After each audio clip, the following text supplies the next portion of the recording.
Okay, hi everybody.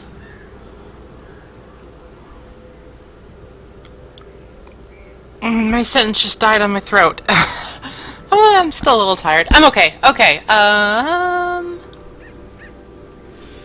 right, what was I saying? Right, okay, Darkest Dungeon.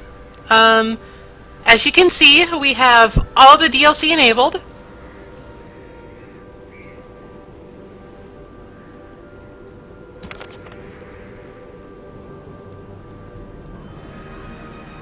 I think we're going to go ahead and go with Darkest, since I mean for this to be a sort of long-term project. I'm not nearly hardcore enough for Blood Moon yet. I'm still pretty new to this game, honestly. I've watched it a lot, but I haven't played very much.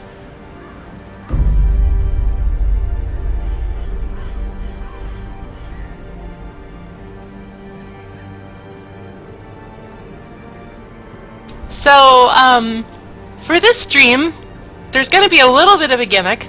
As some of you might know, I have a major in psychology and social behavior, and this game professes to be a lot about what happens when people get stressed out and start suffering from mental disorders.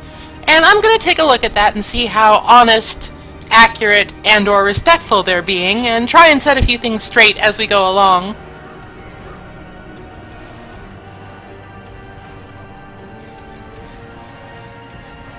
I hope everybody can hear me okay. I'm using a new microphone. It is a Razer Kraken microphone. I hear those are good. I hope they're good.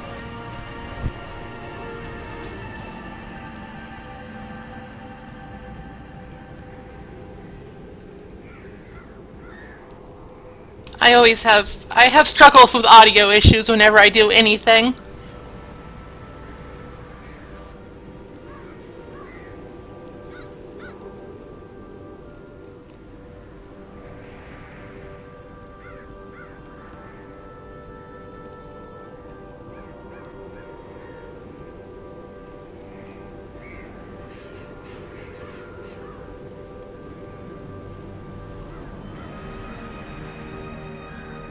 Alright, well, okay. I think people can hear me, so let's just get going. You might be able to hear my dog, too, I'm not sure.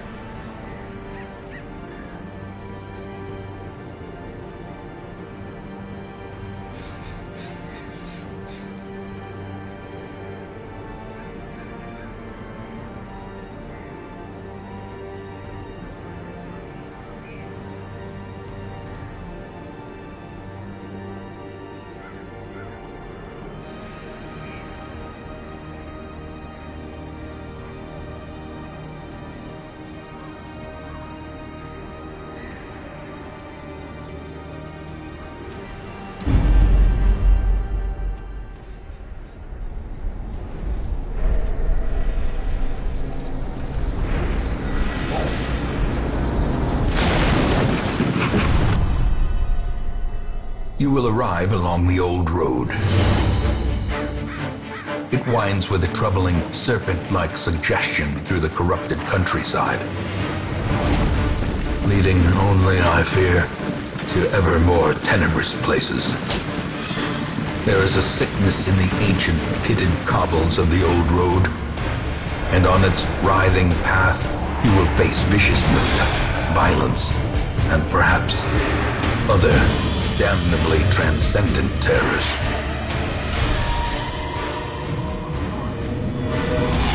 So steel yourself, and remember there can be no bravery without madness.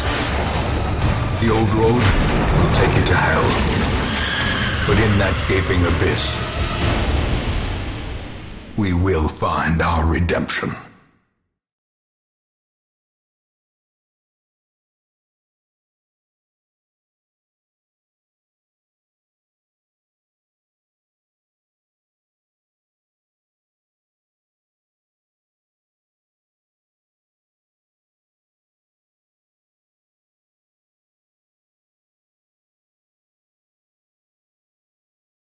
Do I have to click something?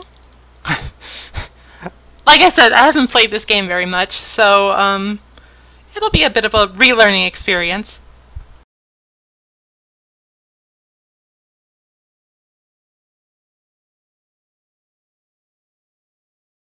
I feel like it probably shouldn't be taking this long, but maybe it's just like loading literally everything since this is a new game.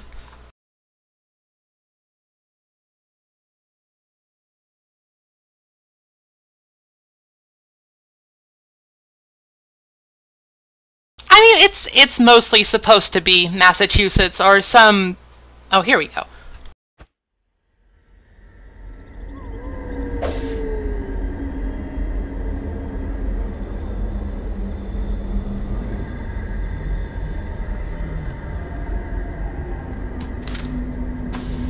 Brigands have run up these lanes. Keep to the side path. The hamlet is just ahead.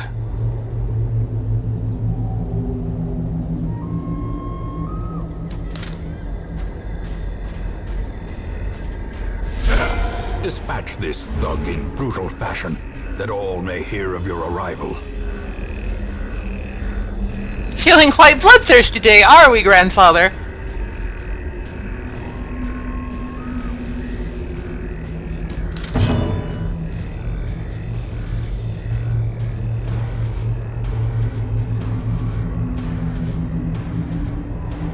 So, we are sort of like a disembodied spirit god director person.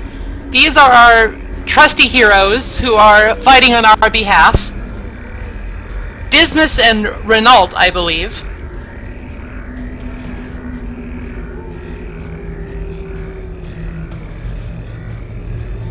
So, the main goal of the game is to go through dungeons, find loot, and kill things. But doing so is a very tactical and strategic endeavor that requires proficient use of assigned resources and adapting to bad situations. We shouldn't run into too much trouble in the old road, because this is the tutorial area.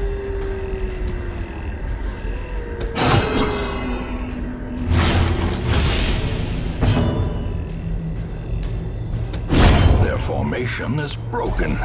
Maintain the offensive.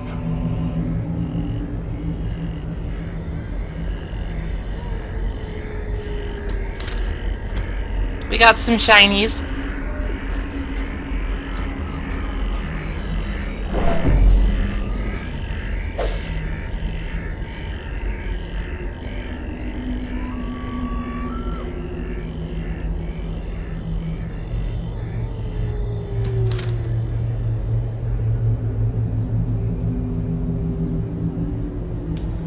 So this is our first example of a curio.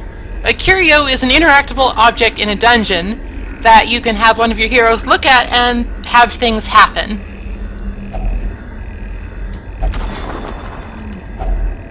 Leave nothing unchecked. There is much to be found in forgotten places.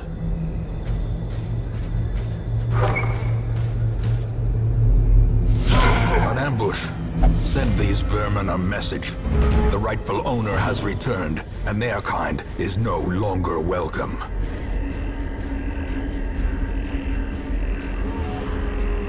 I mean, I feel like that's a little harsh, but if they're gonna come at me with a gun, I guess I'd better. You might notice about the Brigand Bloodletter is that he is big. Big monsters take up more spaces in the enemy party. Each party can have up to 4 participants in it, each one taking up a space. As far as I'm aware, you can't get a big person on your side, so we will always have 4, or less if things go wrong.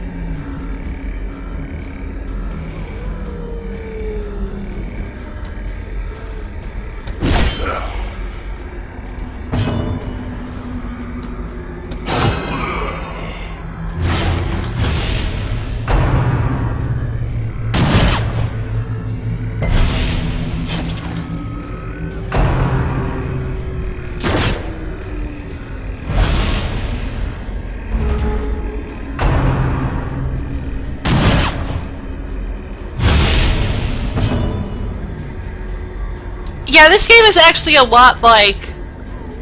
This game is a lot like Stardew Valley, except Stardew Valley is much scarier. So when you're fighting, damage is only one thing you have to keep track of. Enemies and yourself have many options to improve or debilitate the flow of battle on either side. For instance, the Brigand Bloodletter, the big guy, has the point-blank shot move, which can mess with my formation. And formation is very important, because it determines what moves you can use. For example, Dismas's Pistol Shot and Grape Shot Blast are no longer usable in the first position. We can still use Open Vein and Tracking Shot. So we're going to go ahead and use Open Vein again, because bleeding is good.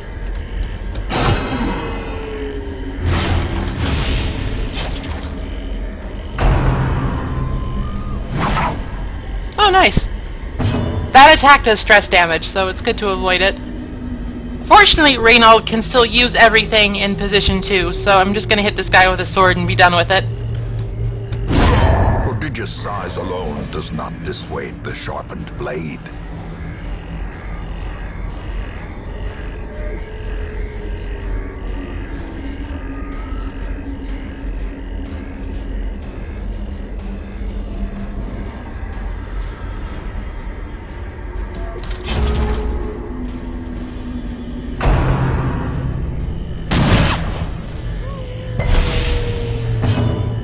So, corpses are usually not a particularly big part of combat. They can get in the way, but for the most part they just kind of are there, and you can get rid of them if you need to.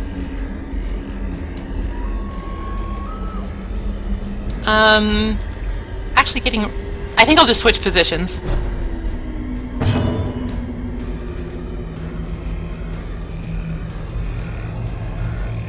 You can tell when you can use a skill in what position and whom you can use it on with these with the little dots in the description. So we can use Stunning Blow in positions 1 and 2, and we can hit positions 1 and 2 with it.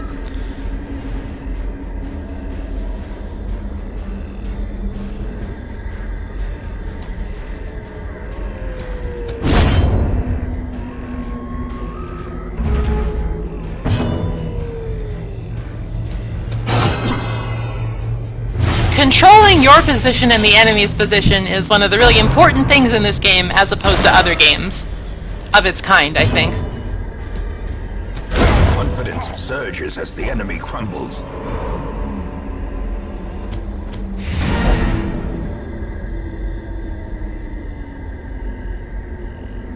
So, one of the interesting features of this game is also that you can just, once you complete the objective of a quest, you can just run away whenever.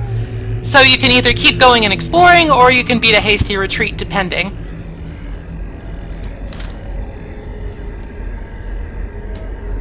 But there's a box here, so why would we... Well, I would...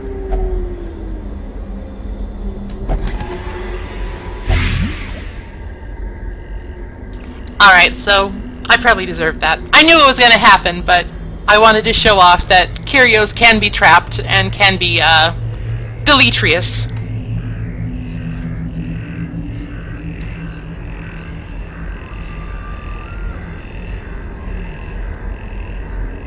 Now I just need to remember how to get back to the run away button. Okay, yeah, you just click that.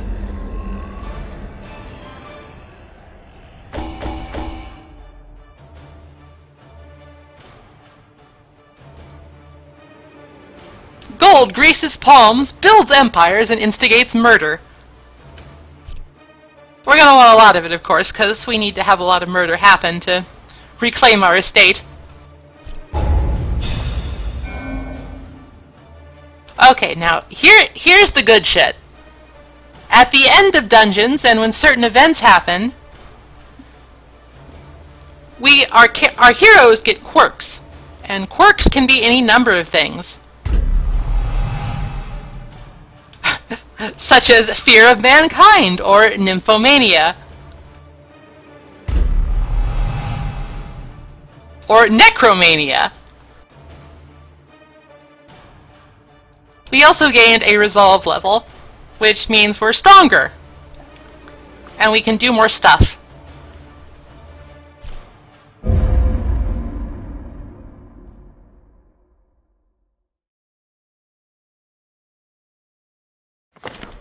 Welcome home, such as it is. This squalid hamlet, these corrupted lands, they are yours now, and you are bound to them.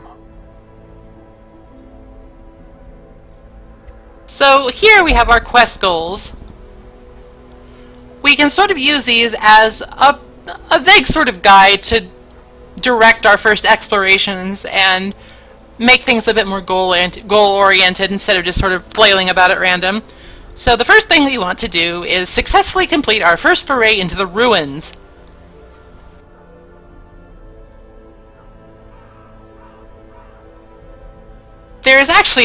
There are a lot of goals we can complete, but we don't have to worry about a lot of them for quite some time.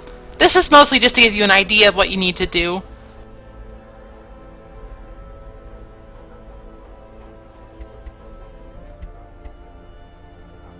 In the activity log, we can see what's happened as we've gone adventuring, but since it's the first week, nothing has happened. We just got here.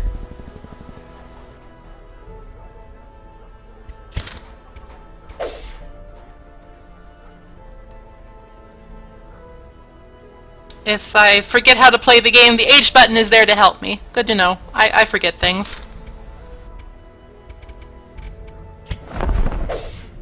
Women and men, soldiers and outlaws, fools and corpses. All will find their way to us now that the road is clear.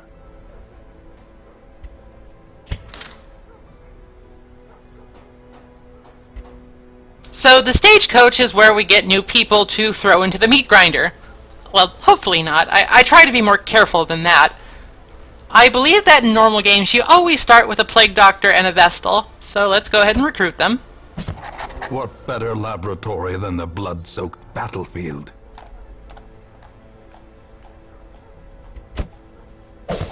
A sister of battle, pious and unrelenting. I don't think we technically have to do this, but since the game is recommending it, and the stagecoach is quite important, I'm going to go ahead and upgrade it. We can upgrade various buildings and features in the town with heirlooms, such as deeds, crests, and portraits, in order to make them better.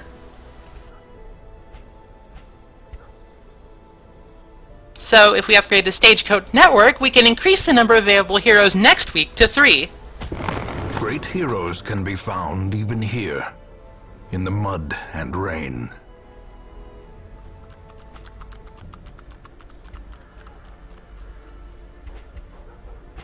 There's actually no reason to upgrade the hero roster at the moment because we only have 4 dudes and we can hold 10, so let's hold off on that.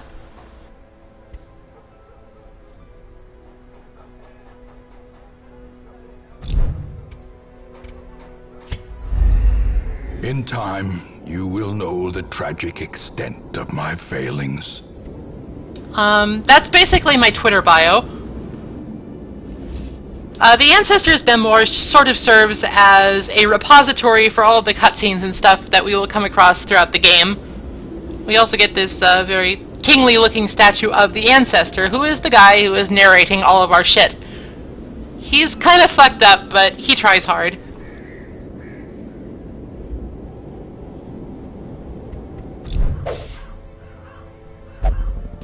Don't rush me!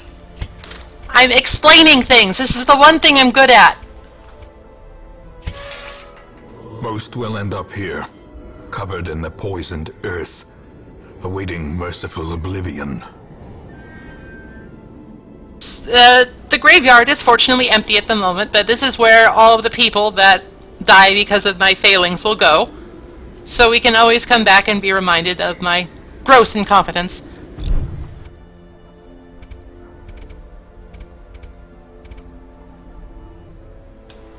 As of right now, everything else is fucking busted, so we just need to go and have an adventure. Hope things are better when we get back.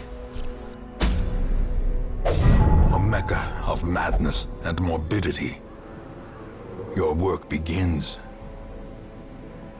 The one thing you should know about the Ancestor is that he keeps a thesaurus with him at all times, and he loves it more than life itself.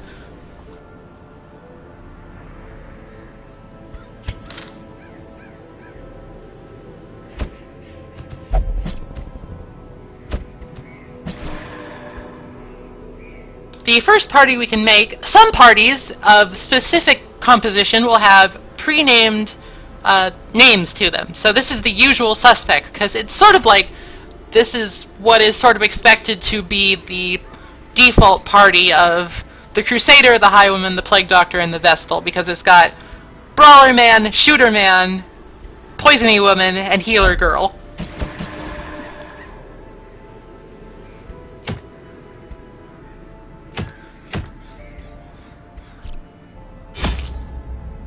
The cost of preparedness, measured now in gold, later in blood.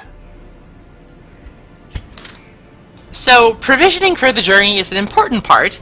We need to make sure that we have enough stuff to get through without starving to death, or bleeding to death, or getting poisoned to death, or buried under rubble to death.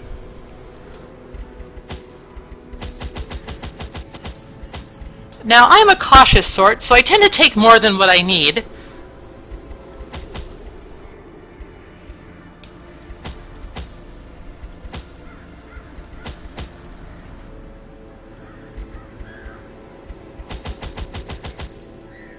That should be enough. I mean, it seems like I'm wasting most of my gold, but you do get some back when you come back, and obviously we want to find treasure and stuff. And the thing about provisions is that you can use provisions on curios to get more treasure. So it's sort of an investment and a gamble. It's one of the things that makes this game pretty interesting, in my opinion. That should be sufficient for now, so let's go ahead and embark.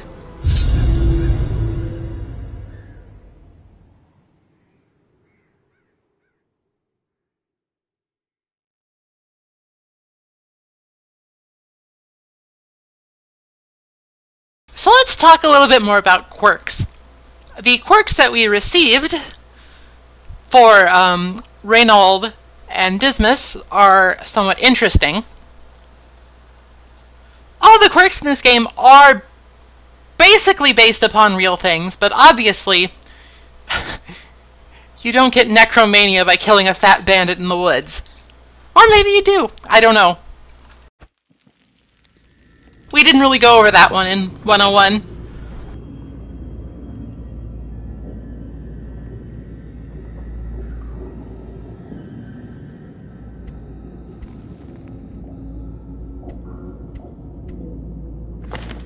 Right, you can see a detailed loadout of your characters when you right-click on them. You can see what abilities they have, what camping skills they have. Those will come into play later. Their resistances, their base stats, their equipment, and of course their quirks. So we've got Warrior of Light, plus 10% damage if torch is above 75%. Nymphomania, 20% stress healed in brothel. But on the other side we have God-fearing. In town will only pray for stress relief. So this is basically useless. Reynold is also God-fearing kleptomaniac, prone to stealing items, which is really annoying. He also has a fear of mankind, which is plus 15% stress versus human enemies and minus 10 accuracy against them. Also kind of annoying, but manageable.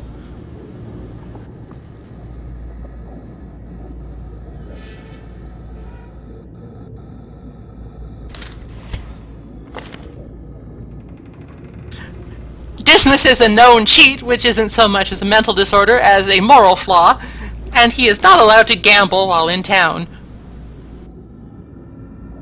He does have some useful positive quirks though, like hard noggin and quick reflexes.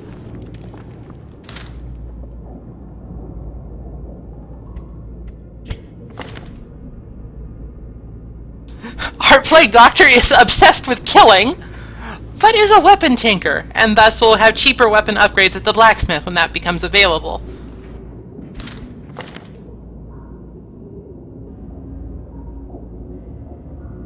Our Vestal is quite resistant to bleeding, and has 20% healing skills while camping, which is pretty useful, but in return has Hylomania, an obsession with material things, and the Yips, which is minus 5 accuracy. The Yips is actually a real thing, sort of.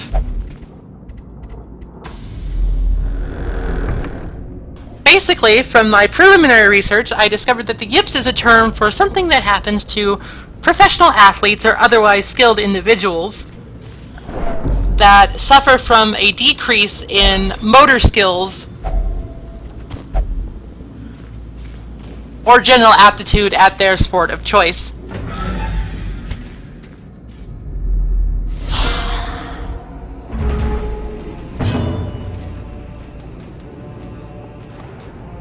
our first real battle, and I guess we could potentially lose it if we were really bad, but I'm not really. So, the Plague Doctor. The Plague Doctor can knife people and make them bleed, which is always useful. She can also throw grenades and blasts and all sorts of things to cause plague, which is, along with bleed, the other damage over time ability. Dots in this game are very useful because they're one of the few things capable of bypassing protection, which is essentially this game's version of armor or defense. Now, bleeding skills are not very useful here because, as is known, skeletons do not have blood. So, as you can see, they have 200% bleed resistance. However, you can still make bones sick, so blight is fine.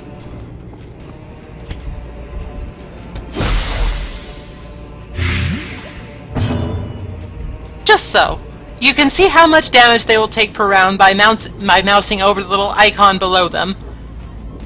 So this guy will take 4 damage each round, and he has only 6 HP left, so he will die pretty quickly.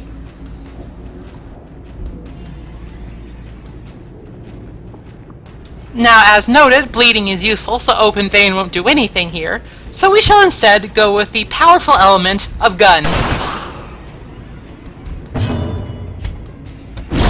Begone, fiend!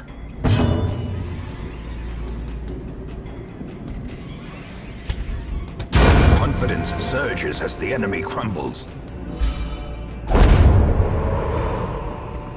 These nightmarish creatures can be felled. They can be beaten.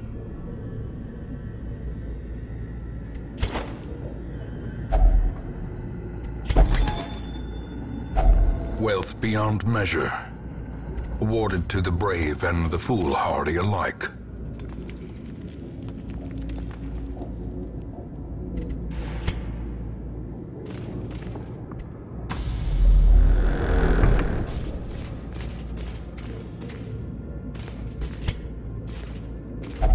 Even the cold stone seems bent on preventing passage.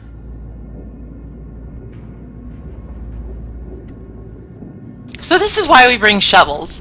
Rubble and other obstructions can be removed with shovels. If you don't have shovels, you need to do it by hand, and that really sucks. Without tools of iron, you must rely on flesh and indefatigable purpose. I decided to demonstrate that a little bit, just because I can. This is not a high-stress dungeon. I am not in any danger of actually losing, I'm pretty sure. So I decided to do it by hand just to show off the fact that everybody takes stress damage, you lose some HP, and you lose torchlight.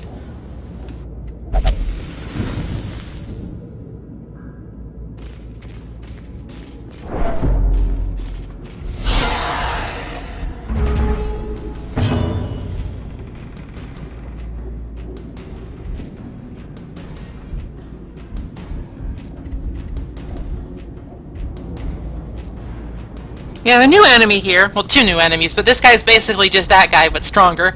The Cultist Acolyte is a priority target because she has moves that can inflict stress. Stress is probably the game's premier mechanic. It is denoted by the little bars below the HP bars. When you hit 100 stress, something bad happens. When you hit 200 stress, you can have a heart attack and die. So, all in all, it's something you want to manage. It tends to be more of a problem than HP in this game, mostly because there are more methods to restore HP than there are to reduce stress.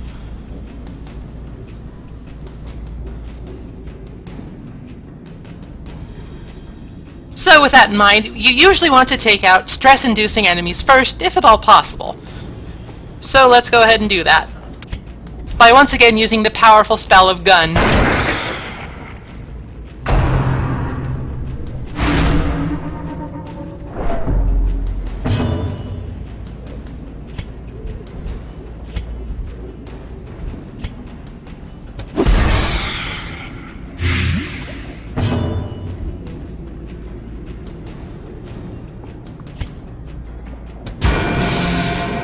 Alright, she's dead.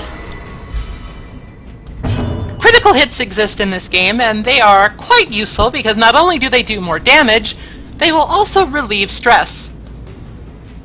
Conversely, if you get hit by an enemy critical, you will take more damage and you will get stressed, because nobody likes to get hit by a lucky crit. I know that stresses me out.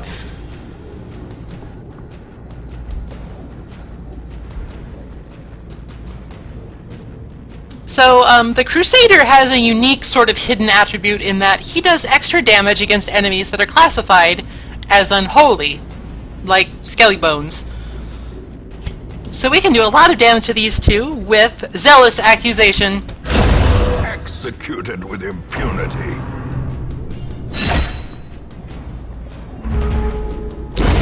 The slow death. Unforeseen. Unforgiving.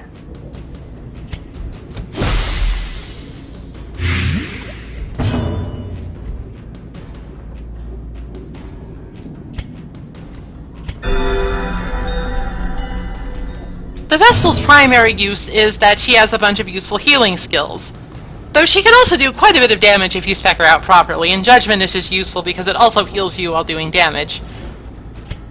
Press this advantage. Give them no quarter. Ghoulish horrors. Brought low and driven into the mud. Okay, we got a new thing called the Blood. I am much less familiar with the Blood than most other things in this game because I have not played the DLC yet. I am led to believe, at least, that it is quite important.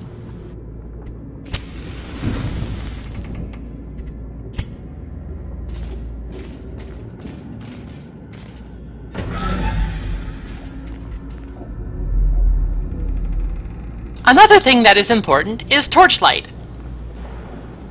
You can influence Torchlight by, unsurprisingly, lighting torches. Different levels of light have different benefits, such as, in higher levels of light, you do better in combat and you take less stress. In lower levels of light, the enemies are stronger and are more likely to surprise you, but, and this is important, if your light level is low, you get much more in the way of shinies.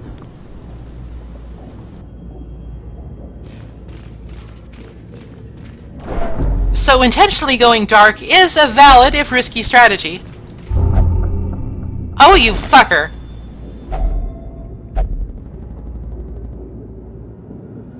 Well, that's two deeds I'll never see again. This is why kleptomania can be troubling.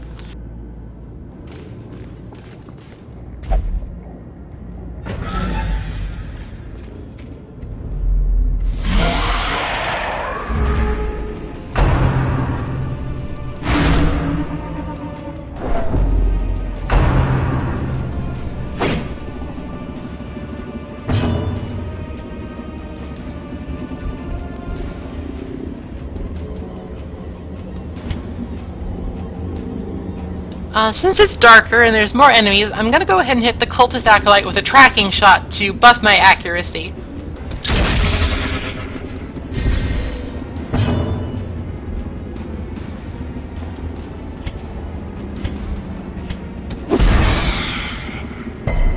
Ah, she resisted it. That's too bad.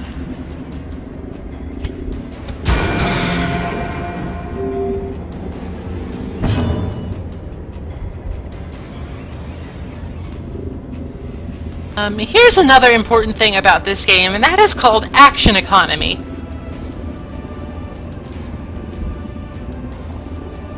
In a game where you have finite resources and your health and stress are constantly dwindling and or increasing to unsettling levels, you want to make sure that you give the enemy at least as many moves as possible. Ergo, moves that stun are very important. Since I cannot really reliably kill any of these guys in one hit, I am instead opting to stun one of them to make sure that they can't get a move in.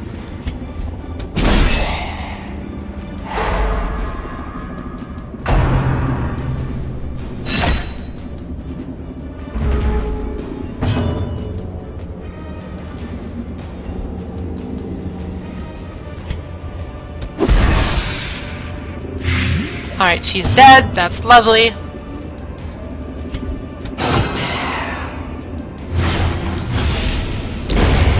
Death by inches. formation is broken. Maintain the offensive.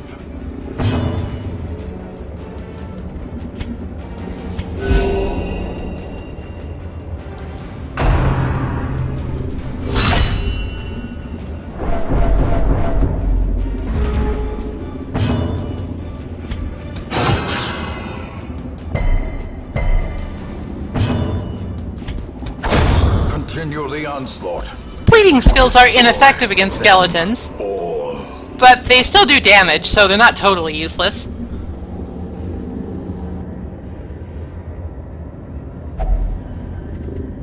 So here's our first example of a curio that we can use a thing on.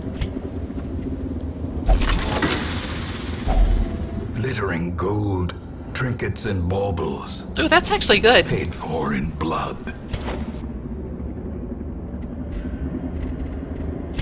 We have received our first trinket. Trinkets are essentially this game's version of equipment.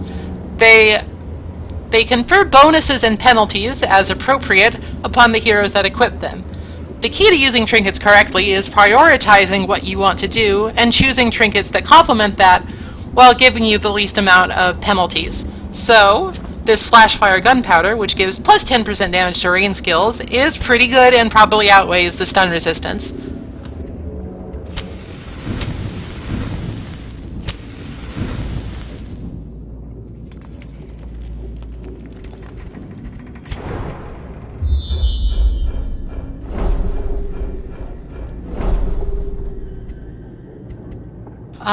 Scouting, God, there's a lot of mechanics in this game if you haven't noticed.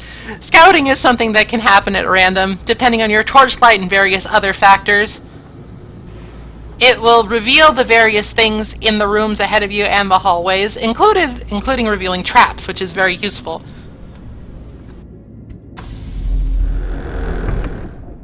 If you have any questions at all, please let me know, because there's a lot in this game, and while I'm good at explaining things, there's a lot in this game.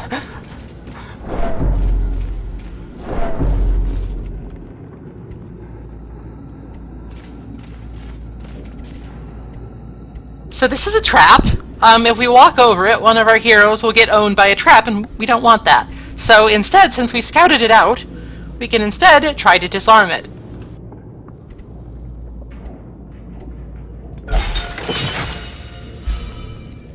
Successfully disarming a trap removes it from the dungeon and also gives you a slight stress heal.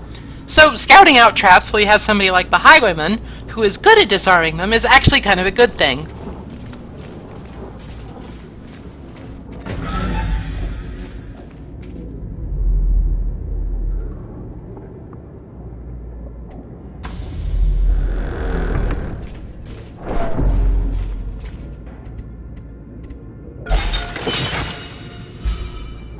It does mean you need to pay a bit of attention while you're walking along, though, so inevitably, I am sure, I will forget to disarm something and look like a fool.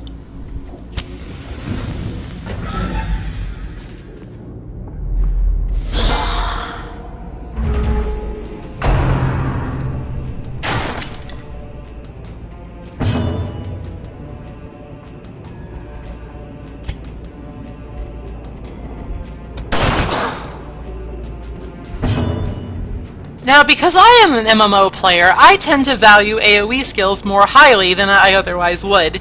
They're not actually that good in this game, because, as I mentioned, they don't do much for the action economy. However, since I didn't really have anything else to do with Dismas, because these guys can't be bled, I decided to shoot them all.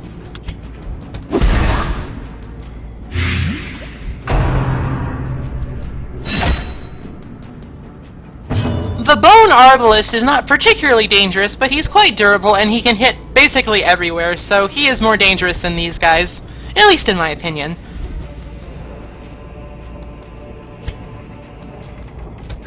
Big pulls! Big pulls! A faint hope blossoms.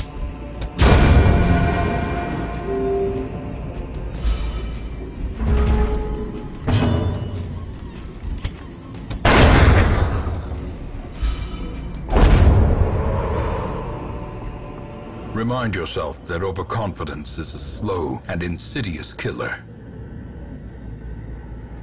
That's good. Why do we get 3 trinkets from that? Alright, alright.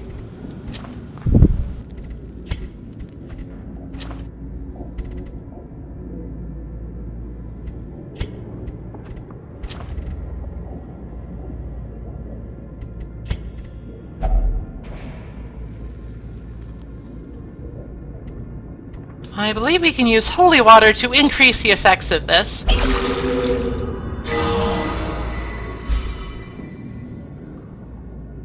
Some curios don't actually give you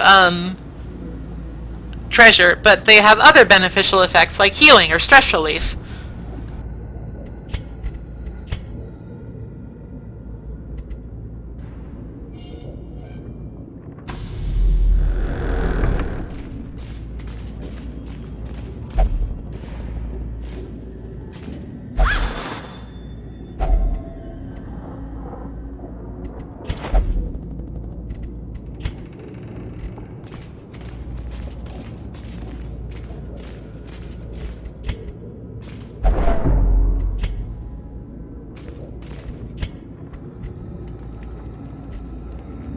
Go through the damn door!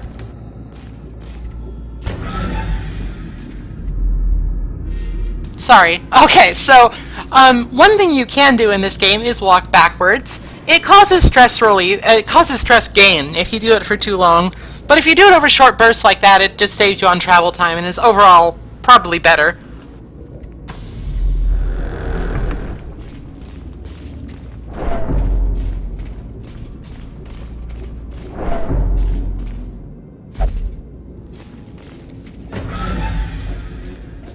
Doors are very hard.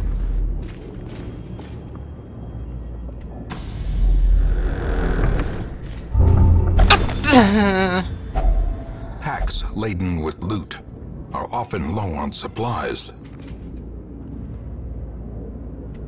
Alright, so let's talk for a minute about kleptomania. In the real world, which does not have eldritch abominations that we... Oh, never mind. Okay, let's talk about hunger. This is why we brought food. Hunger checks happen randomly, which is kind of annoying. And you can either eat food to regain some health and keep going, or you can starve and eat nothing and take 20% damage plus stress damage. This can be very debilitating, so usually you want to have some food on hand.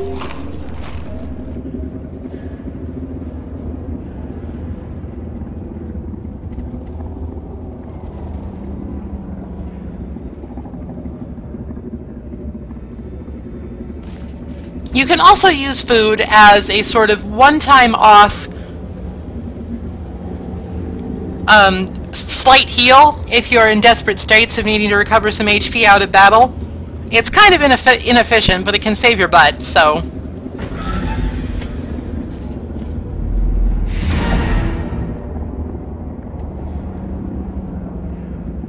We have completed the quest by exploring 90% of the rooms, but since we're still in marginally good shape and there's still room to explore, let's keep going.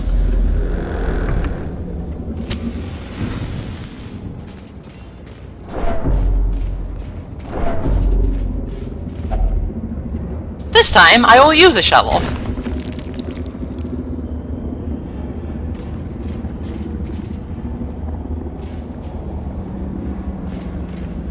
As you can see, it removed the barrier with no muss, no fuss. Uh-oh. So we got ambushed, and that's bad, but it's okay.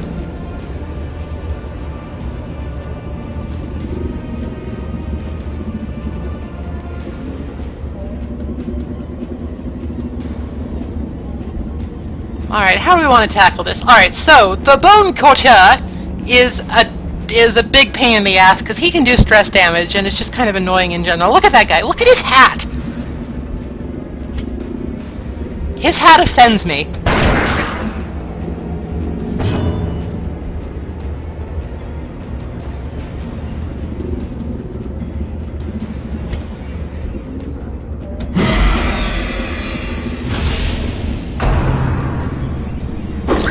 That's what he does! He throws his fucking wine on you and he makes you all stressed out.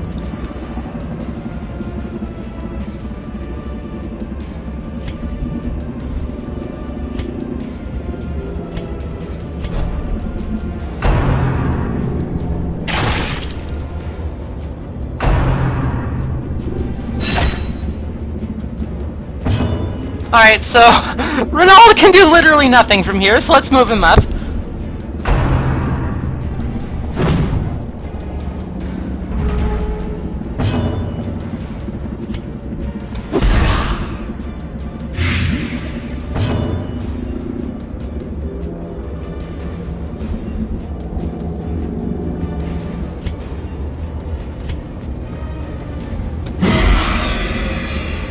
I'm debuffing these guys with Hand of Light because I don't feel like I can actually get away with taking the turn to move her back.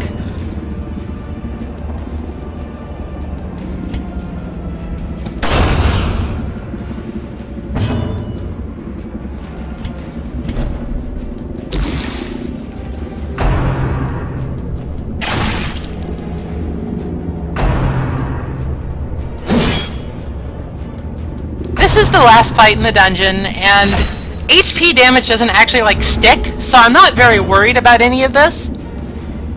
I say confidently.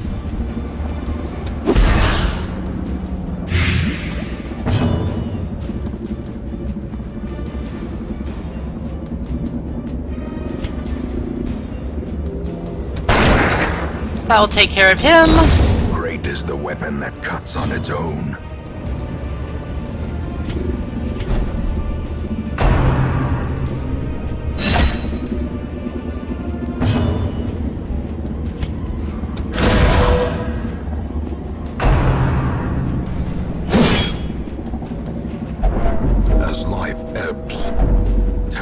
Vistas of emptiness reveal themselves. So this is Death's Door. It's sort of embarrassing that I got here on the first dungeon, but I was taking risks, and this was an ambush, so I'm not too concerned. When you get to Death's Door, basically what that means is that the next attack or instance of damage can kill you, or it cannot, depending.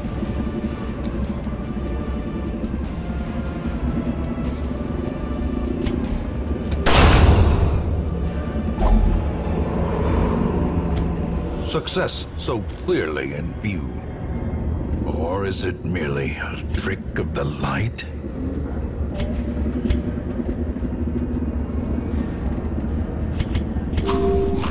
Right, controls.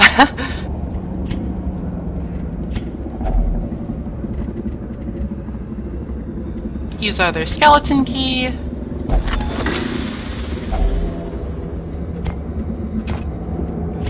Oh, and I need to make an inventory decision. Lovely. Torches are shit. Fuck torches.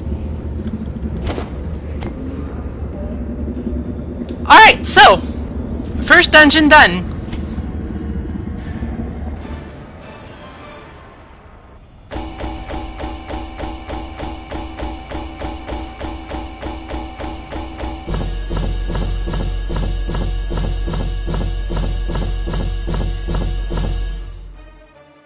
As I mentioned earlier, heirlooms are used to upgrade the various facilities in town. And we would have had a lot more if Reynold wasn't an asshole.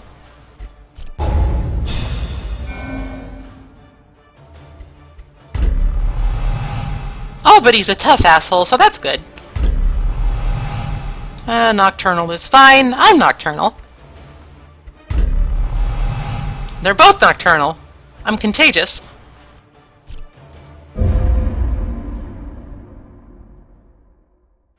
In time, you will know the tragic extent of my failings.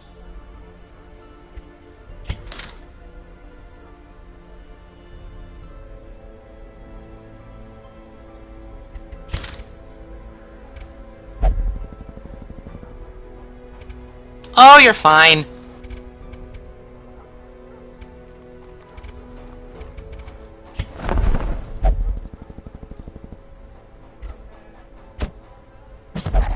To those with a keen eye, gold gleams like a dagger's point. A sister of battle, pious and unrelenting. Word is traveling. Ambition is stirring in distant cities. We can use this. At this point, there is no reason not to just recruit every hero that we see. You can never have too many Vestals. We also got a Grave Robber and a... what's his... Hellion! Hellion, right. I almost called her a Vandal, and I don't know why. I guess because it rhymed with Vestal?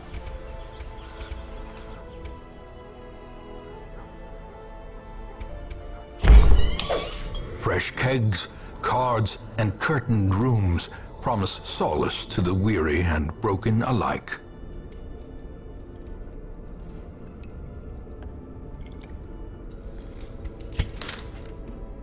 So this sort of opens us to the next major management or macro aspect of this game, stress relief.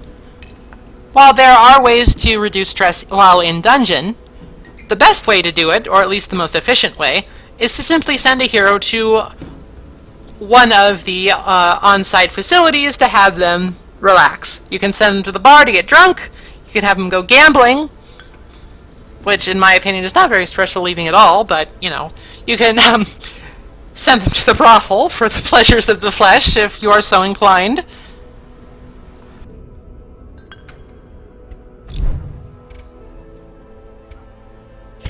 There is also the Abbey for the more religiously inclined. The Abbey calls to the faithful. You can either meditate for a while, though we can't right now because the caretaker is doing it. He's sort of a weirdo who will randomly take up stress relief spots for some reason. He doesn't have to go into the dungeons. You can go to the transept to pray to a higher power, or you can go to the penance hall and whip yourself until you feel better. Another thing that I don't really understand, but it was a different time.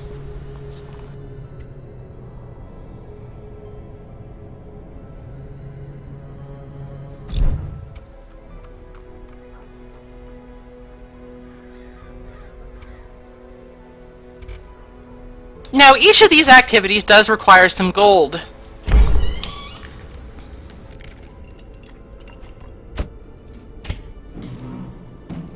The bar tends to be the cheapest, so let's send our pious Vestal to the bar. She's pretty stressed out because she got to death's door.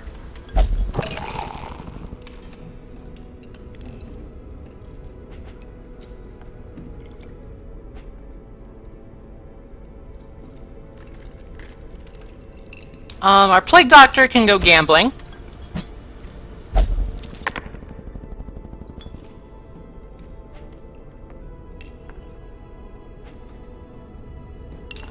Dismas, go have yourself a nice time.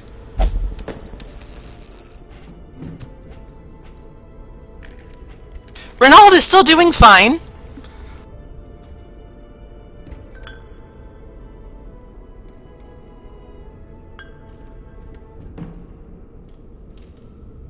So I believe we can take him with the new recruits on the next quest.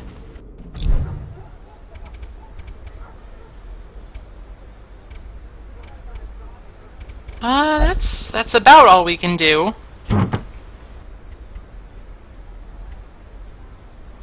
You can also sell trinkets for extra cash, which I think I'm going to do for this bleed charm. It's not very good.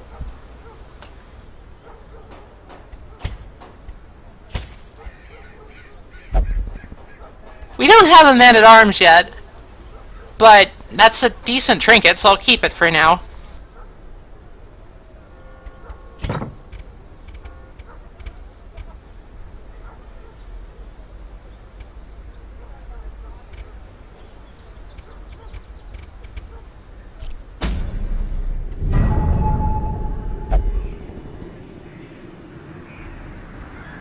So now we have a bit more in the way of choice in what we do. We have several quests available in the ruins.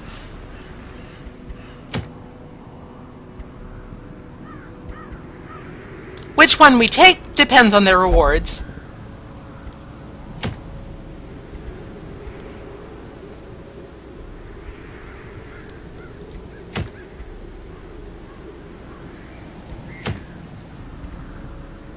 Unfortunately, none of these trinkets appear to be for classes that we have.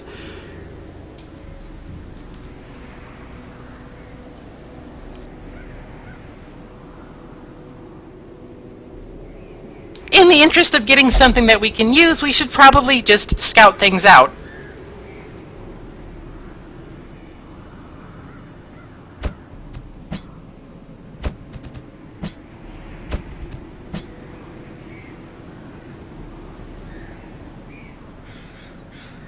Before we go, I'm gonna be right back real quick. I need to blow my nose and go check on something. It's May, so I'm in allergy hell.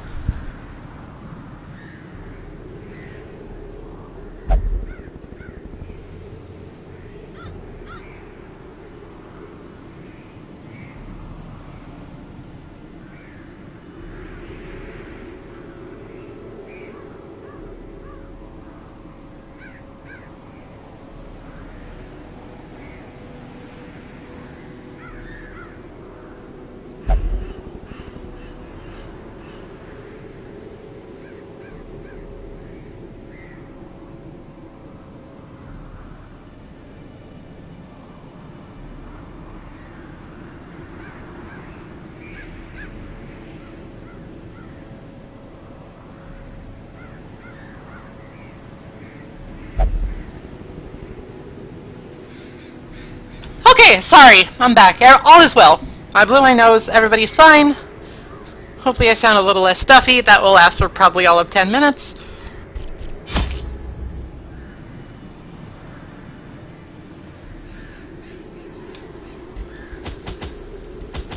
This is a short dungeon, so let's not overdo it on food. Buy another shovel.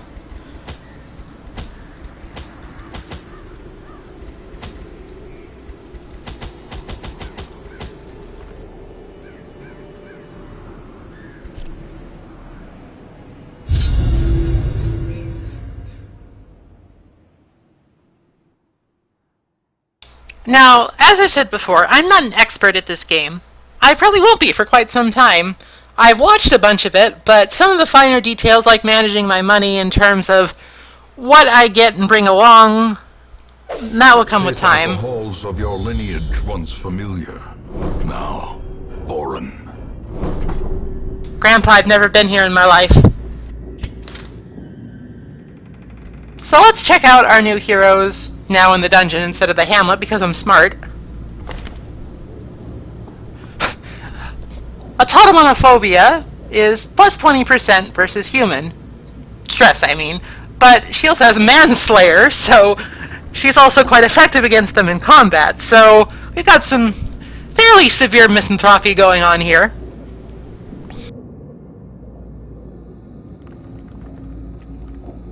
The Hellion is sort of a class that deals mostly with big hits that inflict debuffs upon herself, then charging back up for more big hits. She can either be a DPS kind of character or a tank.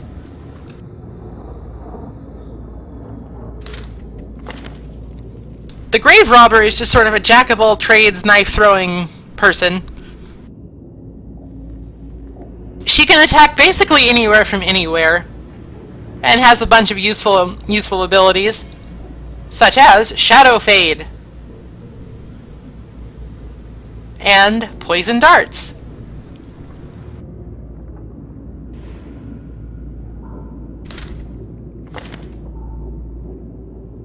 Our new Vestal is a Beast Slayer but has flawed release.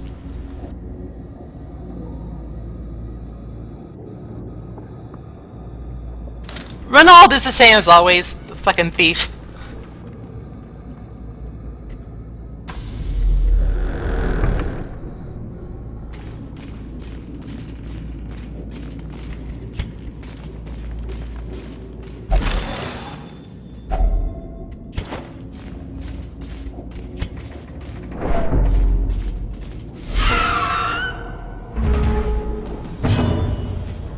These are maggots. There's nothing really to say about them except that they're gross. They're beasts, I guess, so maybe the Vestal will have a good chance against them.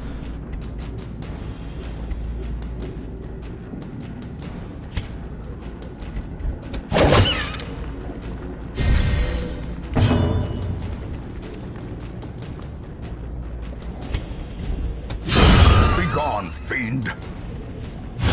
That is one of the Hellion's big hits. She advances one space and deals pretty big damage to all targets in a line. However, that also debuffs her with a fairly significant debuff for 3 rounds. Confidence surges as the enemy crumbles.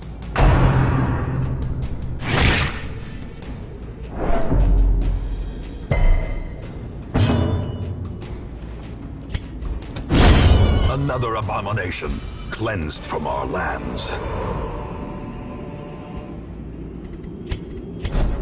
An important thing to remember is to set your formation right before you continue on if you end up changing positions.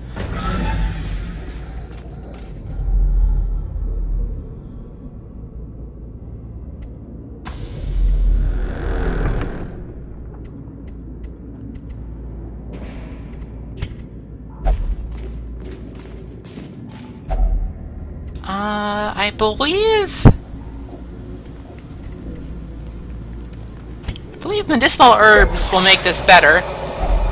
Glittering gold, trinkets and baubles.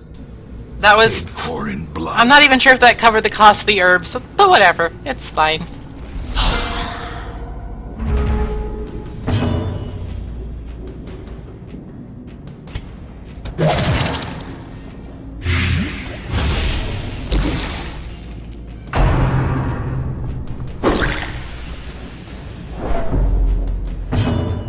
I see no reason for it to cause that much stress damage, but I guess I'm not a wine connoisseur.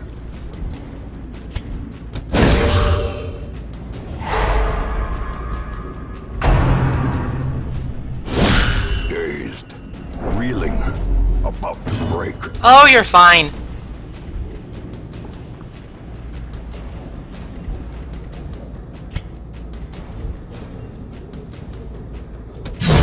Back to the pit.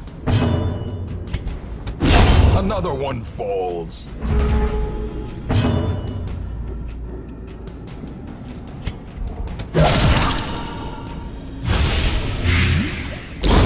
A death by inches. More blood.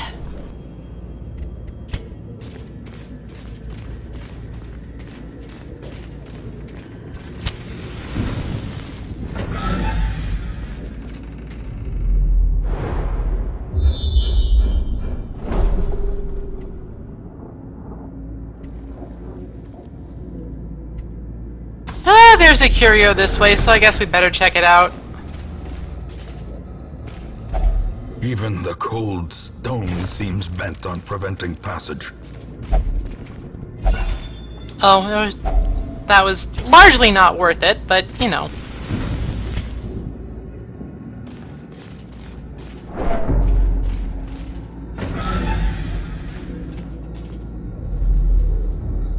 Our job is to explore all the rooms.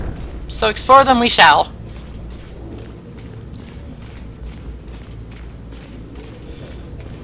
Backtracking through areas you've already been does take less torchlight as you go on.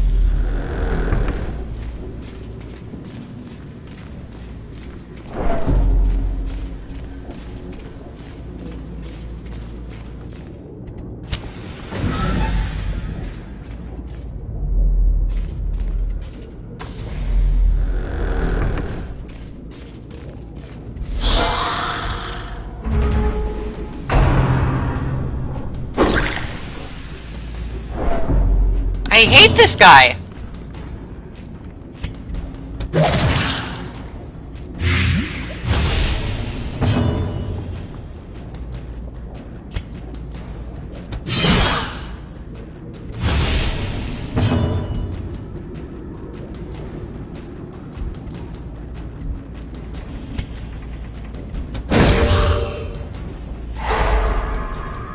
He's dead.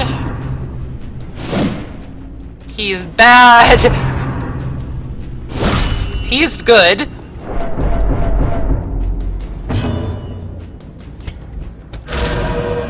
No, come on. Come on, man. Continue the onslaught.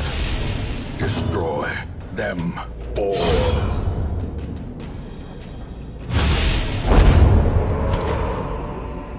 foolish horrors, brought low and driven into the mud.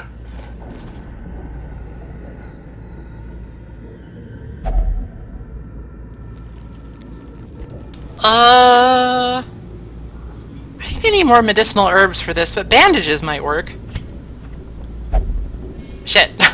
Anti-venom? Shit! Fine, just open it.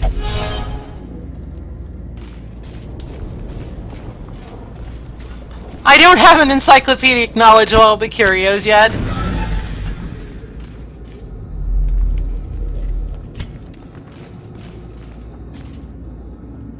I guess it makes more sense to just sort of go around the long way.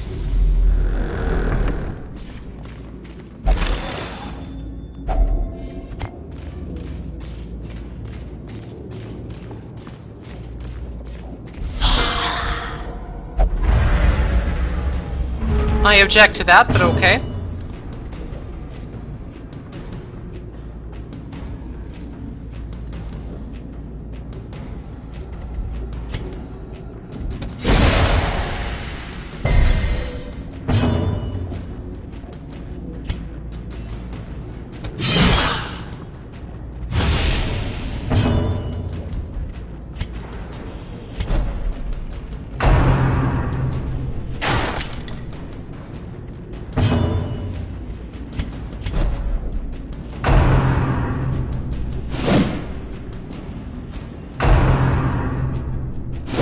Ambushes are honestly not that bad, but it can definitely get you in a tough spot. As the fiend falls, a faint hope blossoms. Executed with impunity.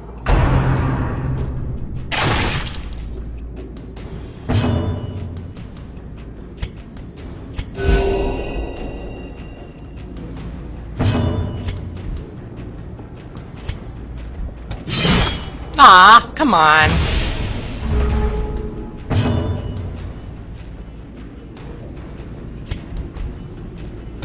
Press this advantage. Give them no quarter. Well, we got a bit of extra food.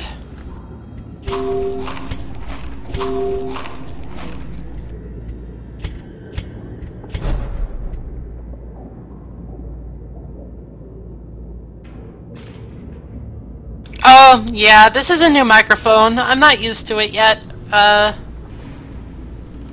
What does peeking mean exactly?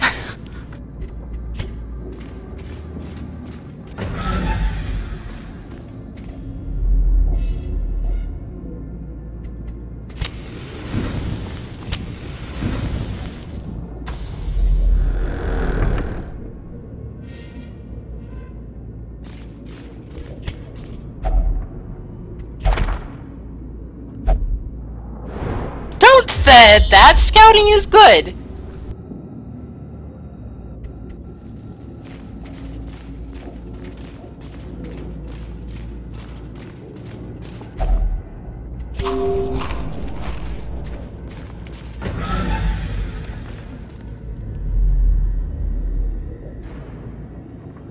Just needs to be turned down a bit. Okay, one sec.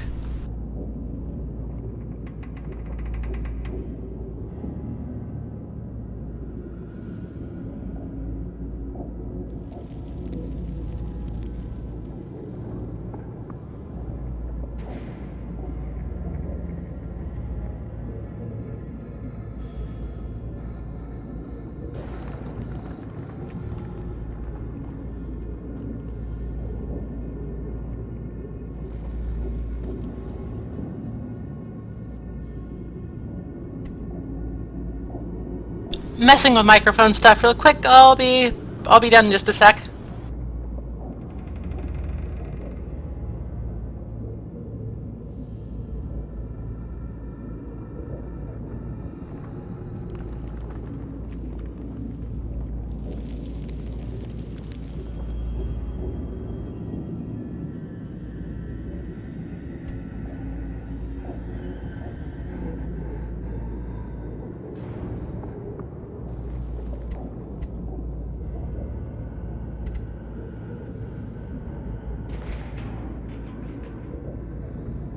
Okay, that should probably do it. Let me know if I'm too quiet now.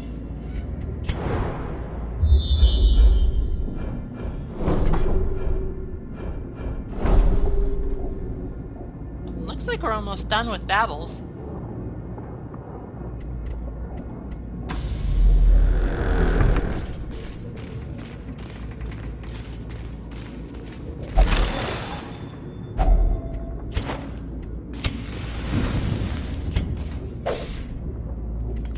I know how to disarm traps.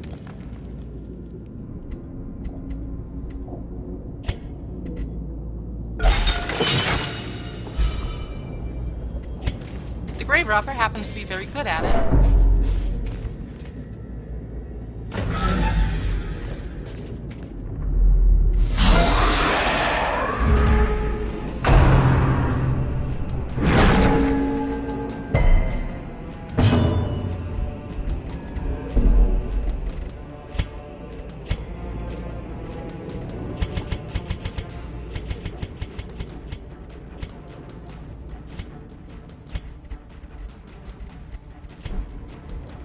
Okay, hopefully we have found the proper mixture.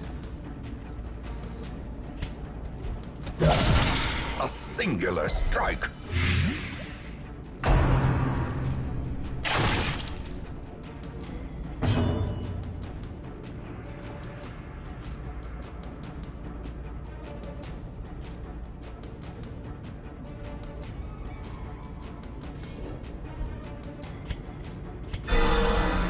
Surgical precision.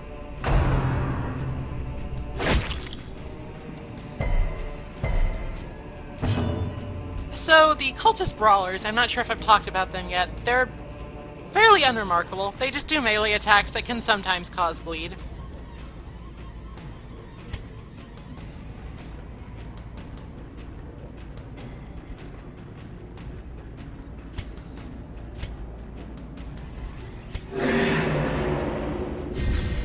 A brilliant confluence of skill and purpose.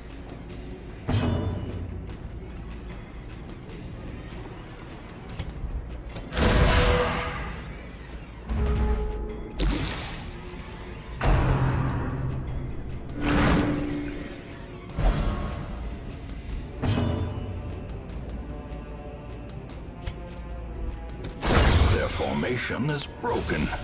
Maintain the offensive.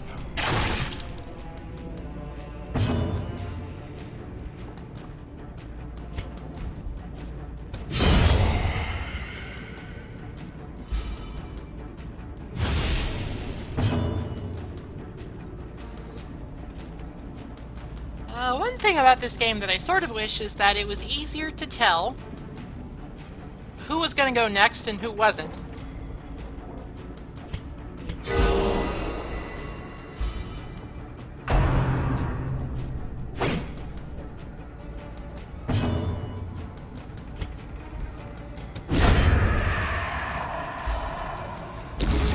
But I'm sure I'll get more used to things as time goes.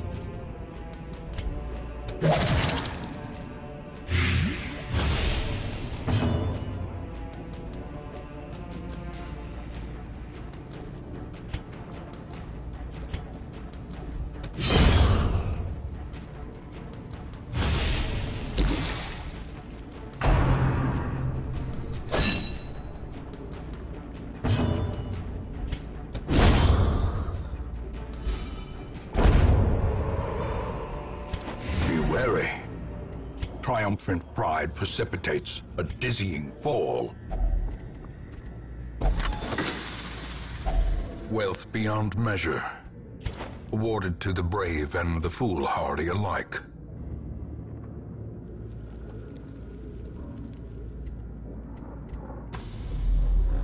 There don't appear to be any more battles, so let's just go and pick up these last two curios and call it a day. Motherfucker.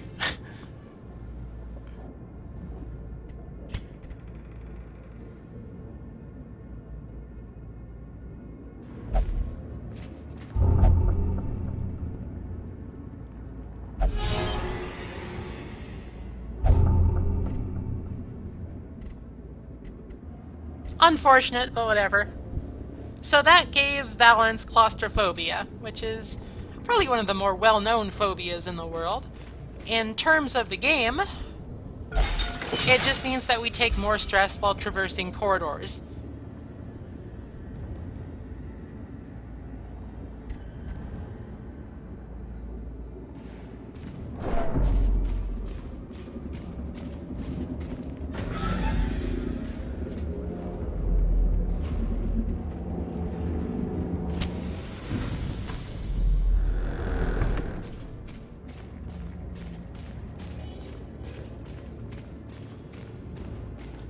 Claustrophobia, definitely, like most phobias, can be triggered by a traumatic event, like, say, getting trapped inside an Iron Maiden accidentally. If you somehow survived that predicament, then yes, that probably would.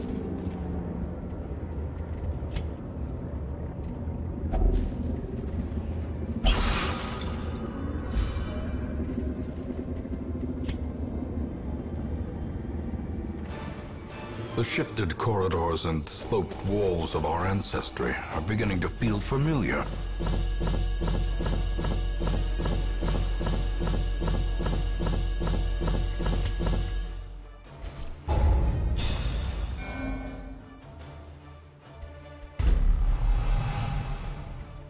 Unfortunate. That's pretty good. Also good. All in all, more good than bad. Though long years may seek to separate them, action and consequence will invariably have their dreadful reunion.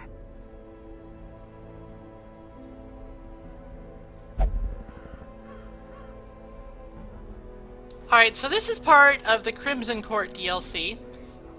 I'm feeling like I'm not quite equipped to take that on just yet.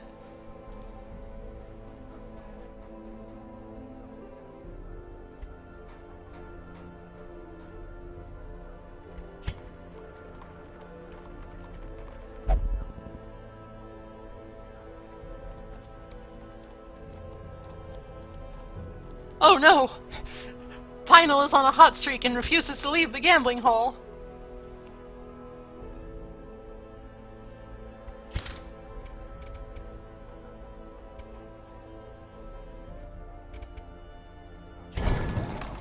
Make no mistake, we will face ever greater threats. Our soldiers must be ready. So this is the guild. The guild is essentially where we manage and upgrade our various combat skills.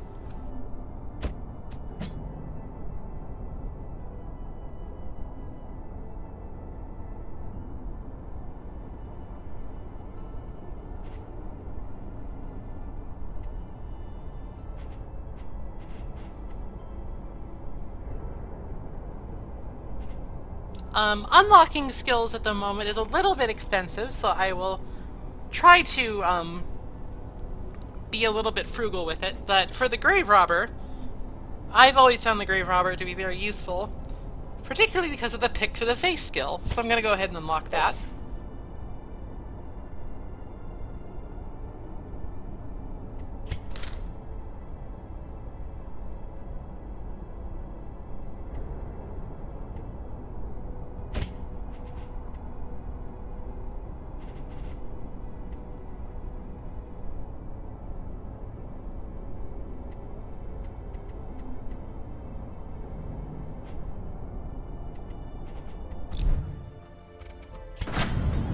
The bellows blast once again.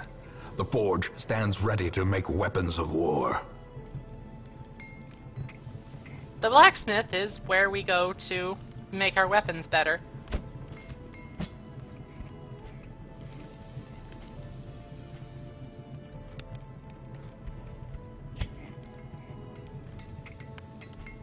Unfortunately, to even use this place, we need to upgrade it first. And we don't have enough deeds. So we'll have to wait on that a little bit. Unfortunate, but that's life.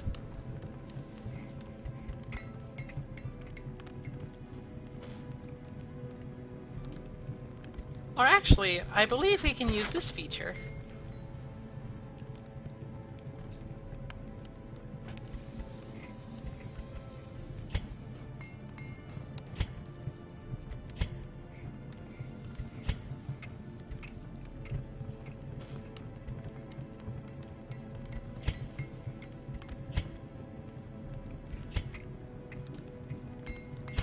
We have an abundance of crests, but not many deeds, so let's go ahead and do that, and unlock weaponsmithing.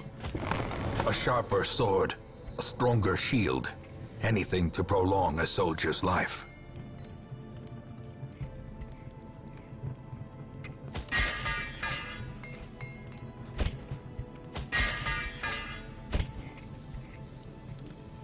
Weapons are important for every character because they govern all manner of combat, whether it be buffs, healing skills, or damage.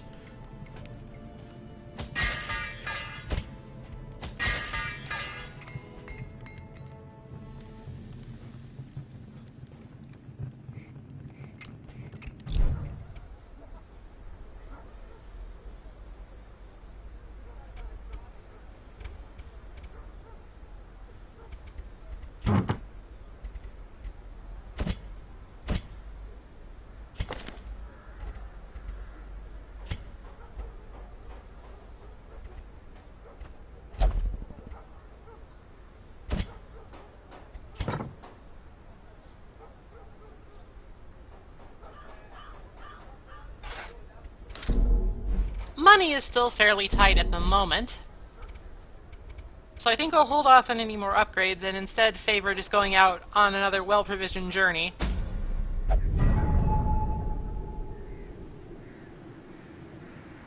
We now have access to a new area, the Weald. The Weald is a gross forest place with mushrooms.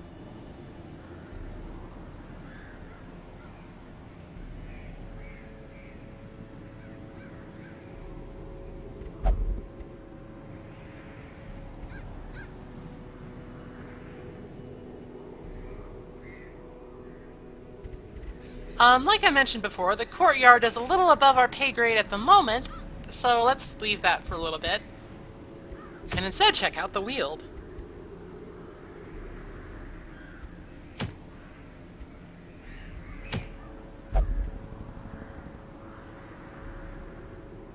Oh, actually, that's a really good trinket for the Plague Doctor. Let's go back to the ruins. Sorry.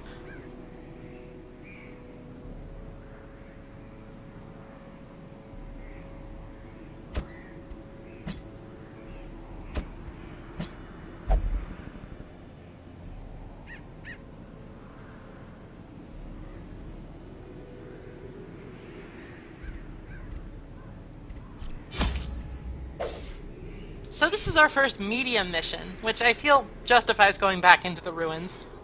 It involves camping.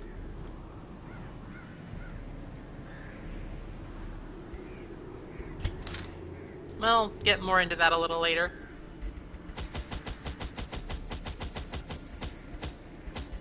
However, we will want plenty of food and torches.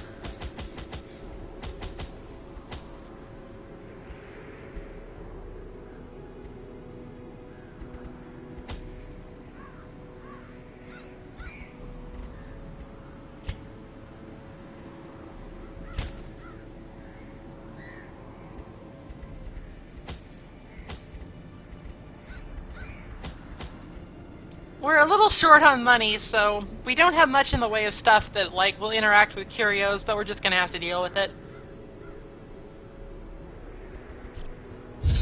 Hopefully we can find some good stuff.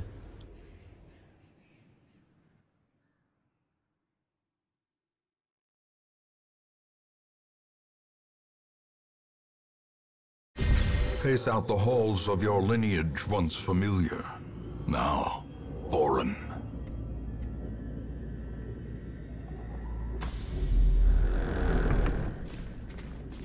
So, before I forget again or get interrupted, let's talk a little bit about kleptomania.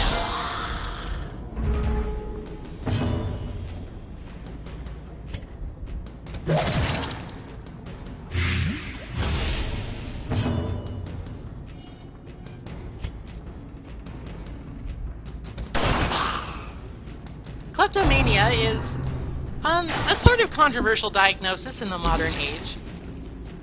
There isn't really a part of the brain that's dedicated to stealing.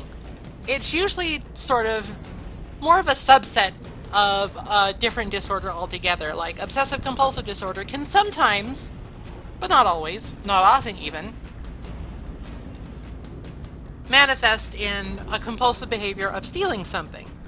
Now, the way this game portrays it is that Renaud is just a greedy prick. He's like, oh, treasure for me!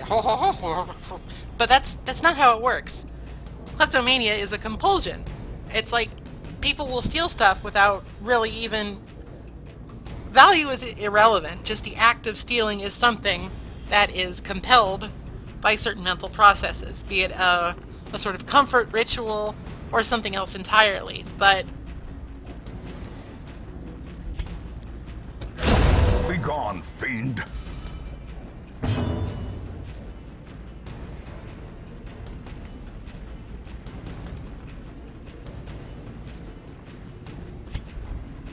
Press this advantage. Give them no quarter. As the fiend falls, a faint hope upgraded blossoms. weapons really doing work, by the way. Ghoulish horrors, brought low and driven into the mud.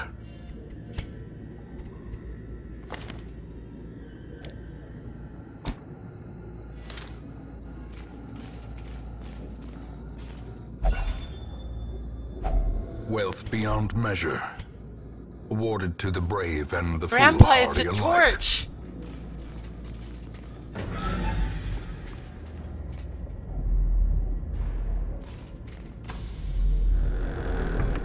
I mean, I'm grateful for it, but it's not wealth beyond measure.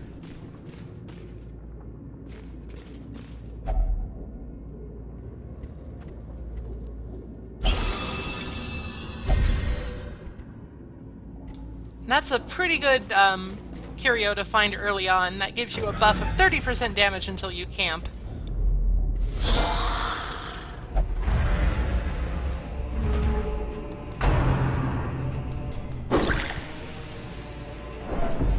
I just like this. Stop it! Stop bullying my Vestal!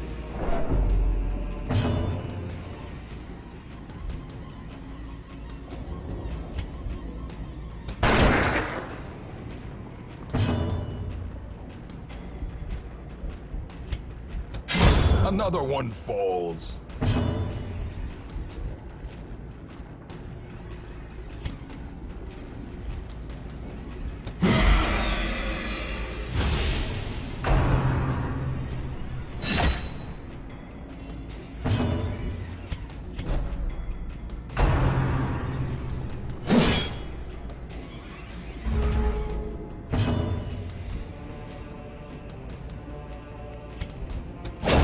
Back to the pit.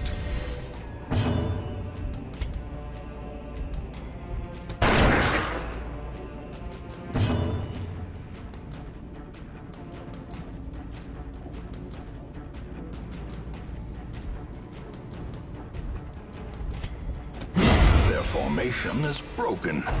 Maintain the offensive.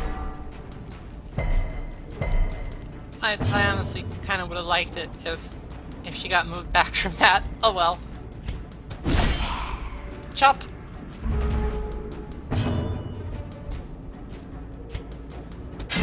Continue the onslaught. Destroy them all.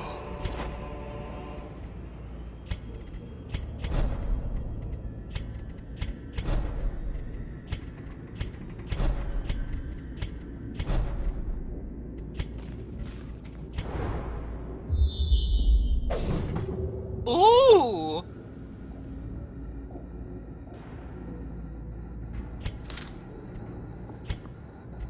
We have the key. We're gonna get super rich. So... That's a little early for that. That's nervous. Anyway. Secret rooms. You access them by going to the point on the map with the little star icon and pressing W.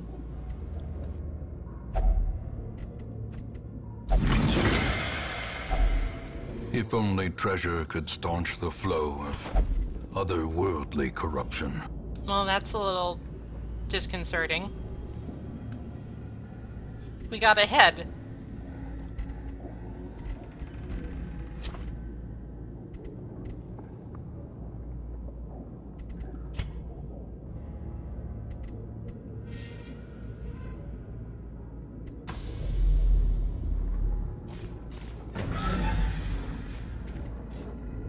Heads are,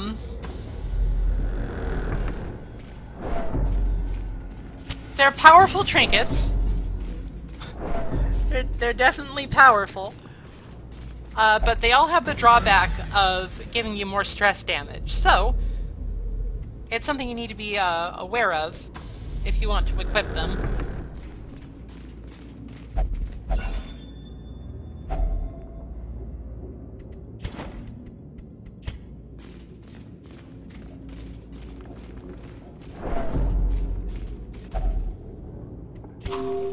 I'm not appreciating all of this hunger, if we're being honest. I mean, I brought a lot of food.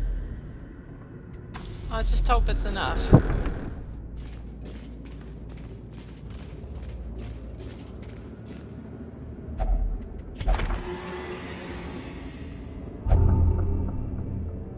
So, reading a book in there gave Ronaldo a phobia of the Warrens, which is an area we haven't even visited yet. Ow! Mechanical hazards, possessed by evil intent.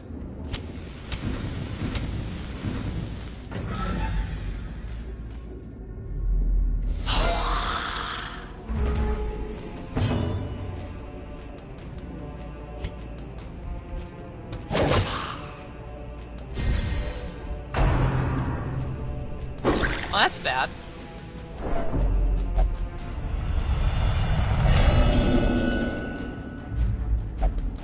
Reeling, gasping, taken over the edge into madness.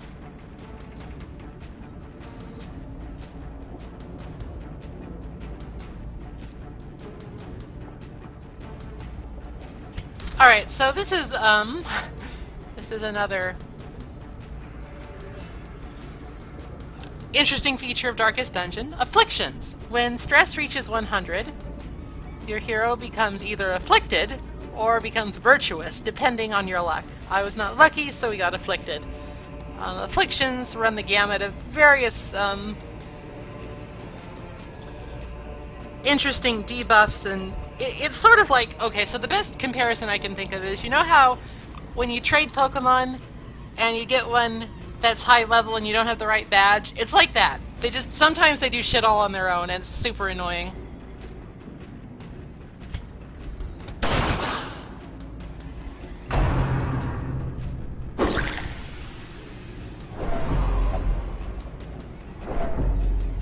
Yeah, big mood.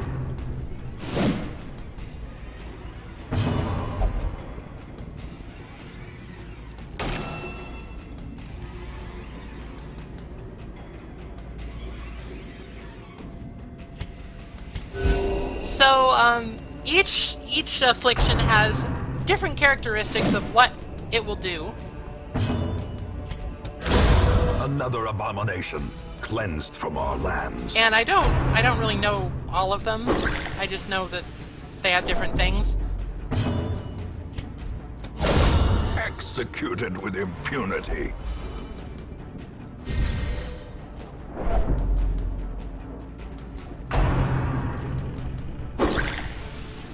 I hate these guys. So, Confidence surges as the enemy crumbles. get out of here. Success so clearly in view. Or is it merely a trick of the light?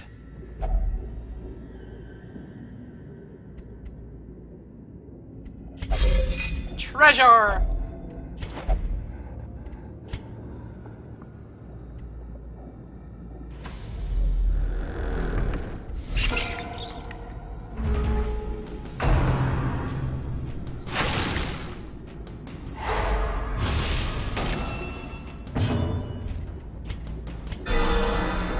blood pumps, the limbs obey.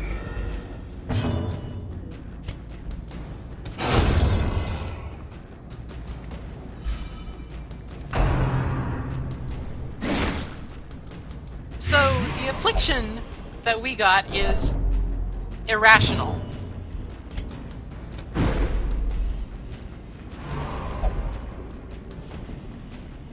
And irrationality basically just means that the character just starts saying random shit.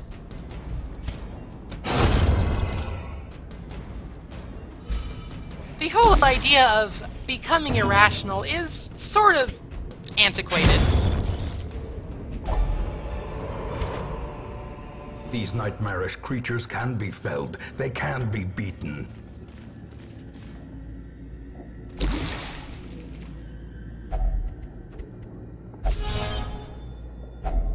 Finding the stuff is only the first test.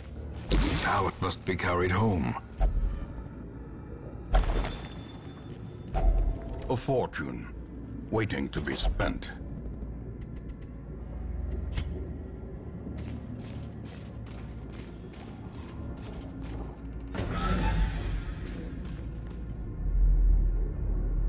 Certainly it's possible for people to experience stress-based delusions and the like, but it's quite uncommon, and generally speaking, accusations of irrationality or hysteria have been used mostly to just commit people without having to actually think about what's wrong.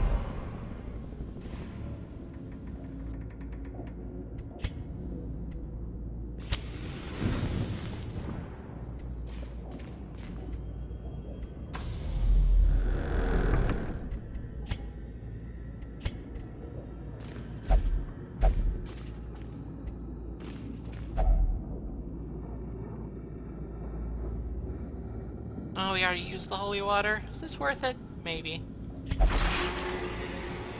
Not worth... oh well.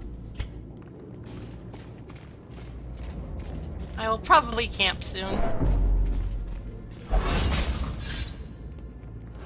Ambushed by foul invention.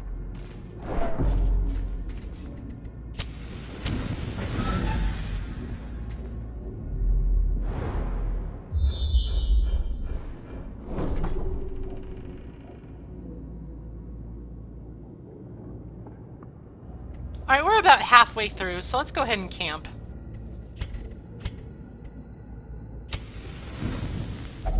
A spark without kindling is a goal without hope.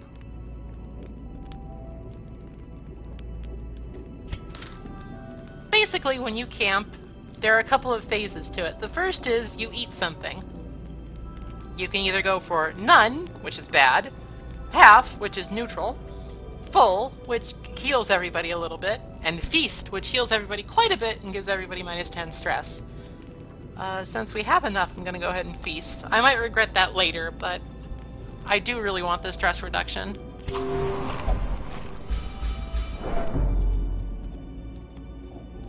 Of course, if you're irrational, sometimes you just refuse it.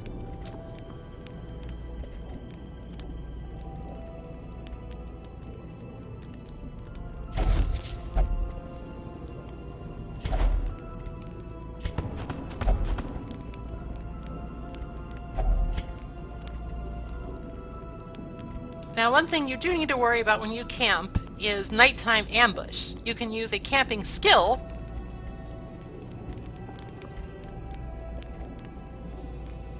in order to prevent it, like Bandit Sense.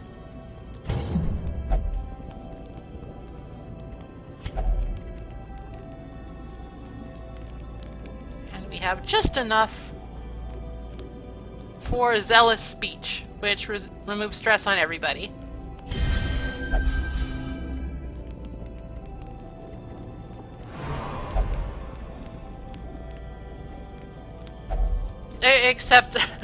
Except our irrational Vestal.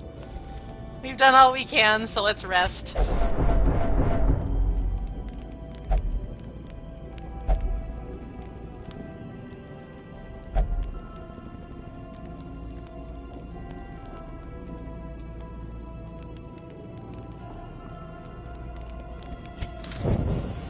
The way is lit. The path is clear. We require only the strength to follow it.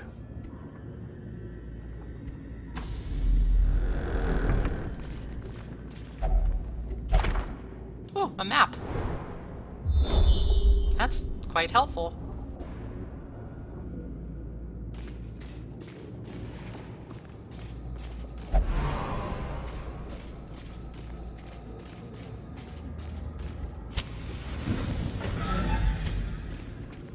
Hopefully we can get this done before we have to retreat.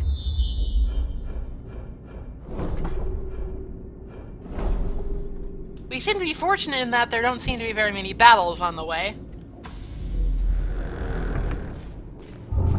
Oh, you shithead fucker. Glittering gold, trinkets and baubles. I just got Paid done for in saying blood. that's not how kleptomania works. When confronted, most kleptomaniacs will just give this stuff back because they didn't actually want it. It's a compulsion. Whatever.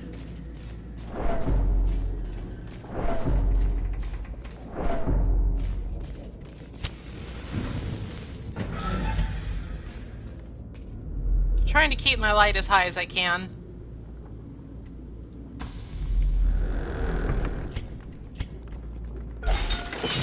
Just because stress is an issue.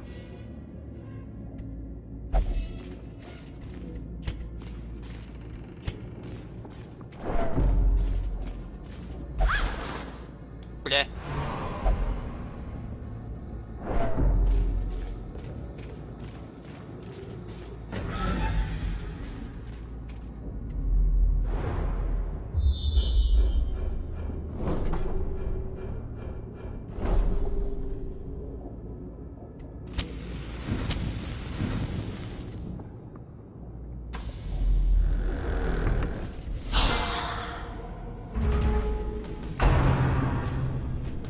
I'm getting tired of this formation. And the fact that those guys always get to move first! At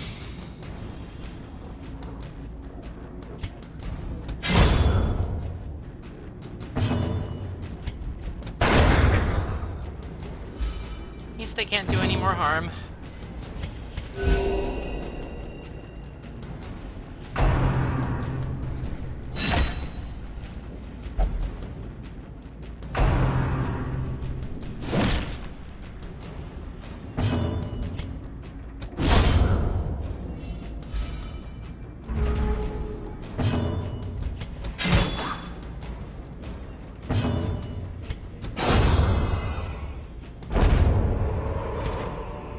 A trifling victory, but a victory nonetheless.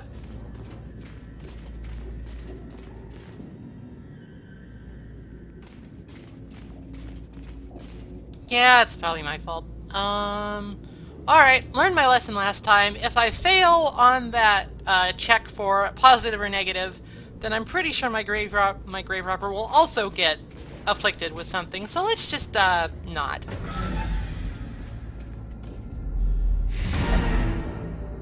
Alright, we've completed the quest. There's still some stuff to explore, and we're not dying yet, so let's go ahead and keep going for a little.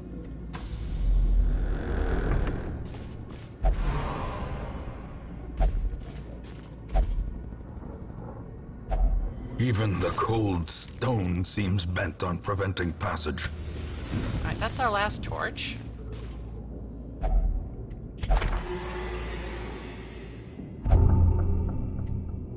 Reading the book made him nervous.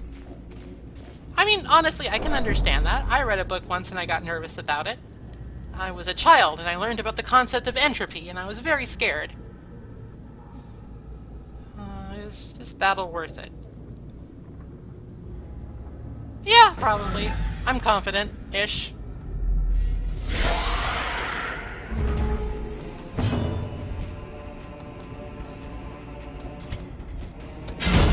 Decimated.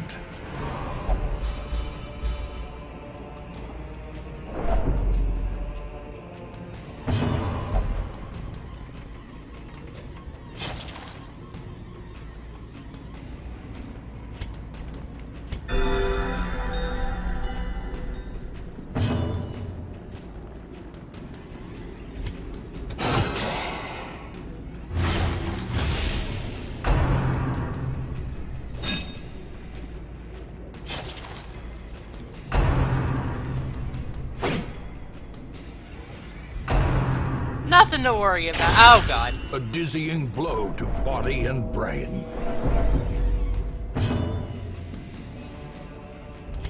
A singular Nothing strike. to worry about.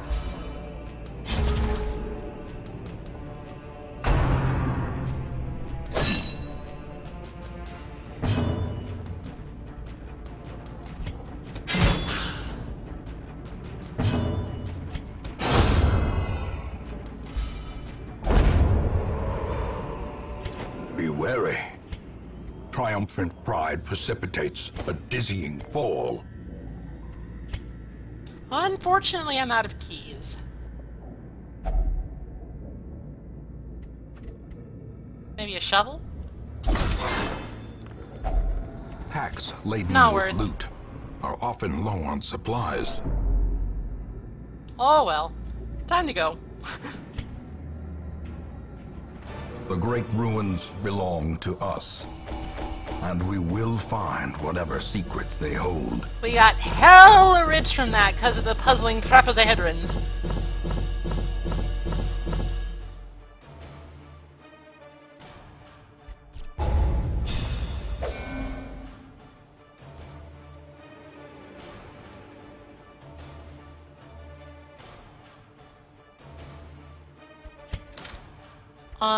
Renaud reached Resolve level 2, Adventurer. He also got a hard noggin.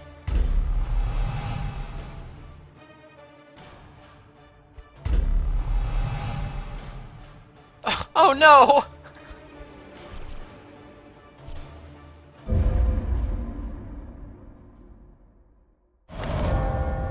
She has paid dearly for her freedom, and deserves better than this place.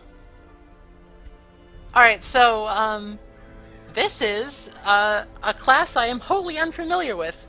The Shield Breaker. She has a DLC all her own,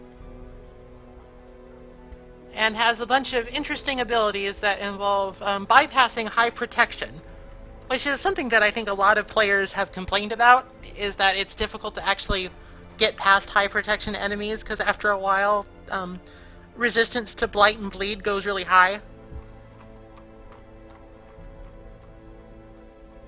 We can fire Furnival, but I don't think that's very fair. She's done a good job, and it's not like I'm flush with Vestals.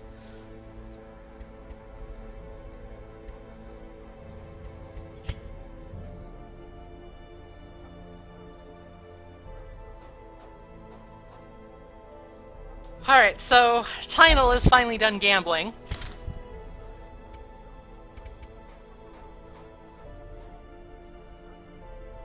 The sanitarium is finally open.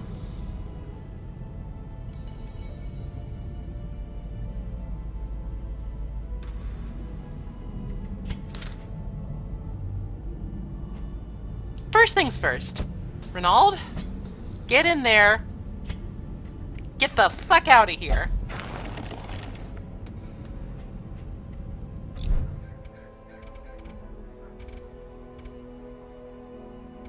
Ah.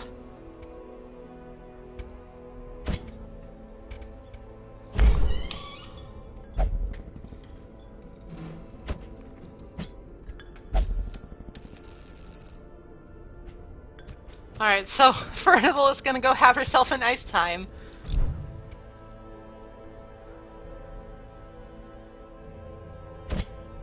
Valence could use some stress relief too.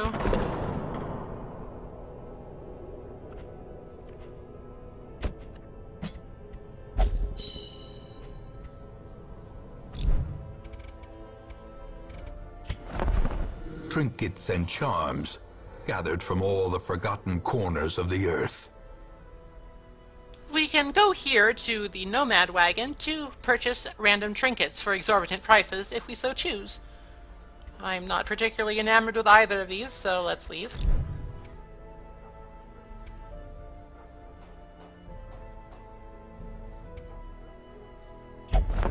At home in wild places, she is a stalwart survivor and a strict instructor.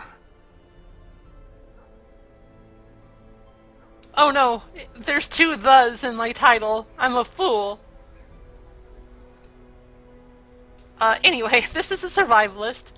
You can go here to have your heroes learn new camping skills. If you are so inclined.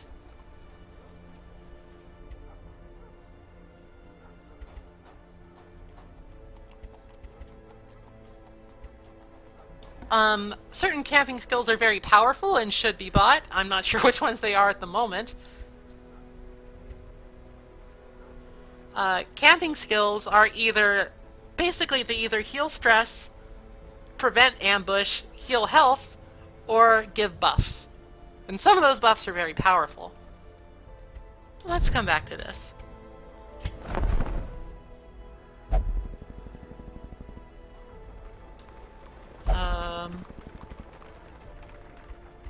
Un momento.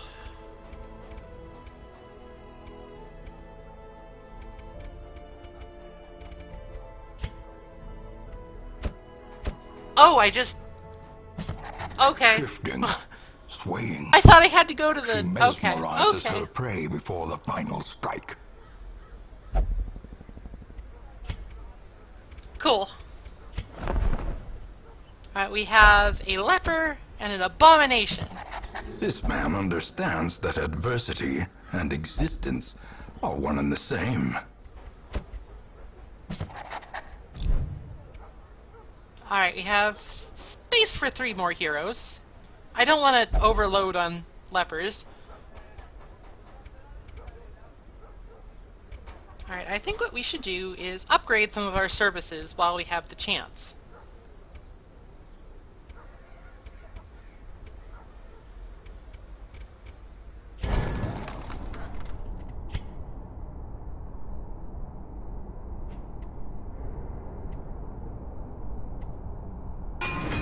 Every creature has a weakness.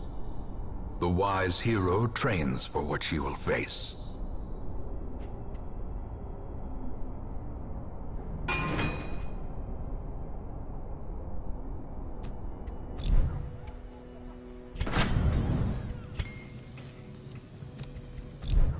The blacksmith naturally is very important. So is the stagecoach.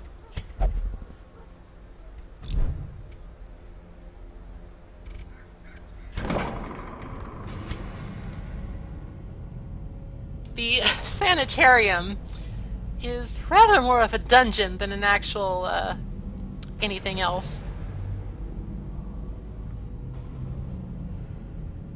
The time period in which this game is taking place is intentionally left vague, and, you know, the old chestnut, time is convoluted here. So goodness only knows what exactly they are doing in the sanitarium to cure these, quirks.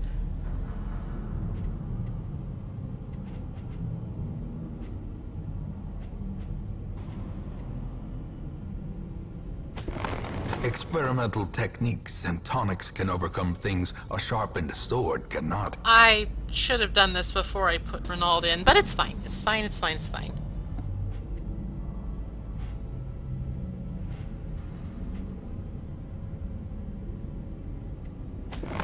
The front line of this war is not in the dungeon, but rather inside the mind. That's why I'm here. I know about the mind.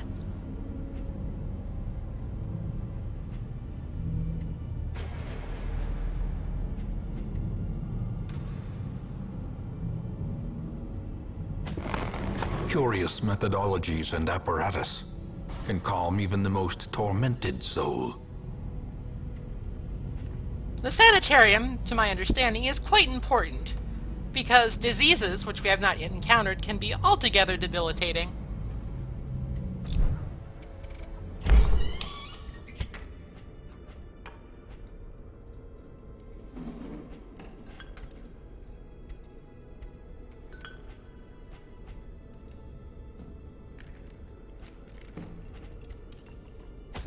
Strong drink, a game of chance, and companionship. The rush of life. Alright, we've used just about all of our heirlooms and crests and stuff, so that's about all we can do for now that isn't involving money. But since we have money, let's take a look and see what we can do with the guild.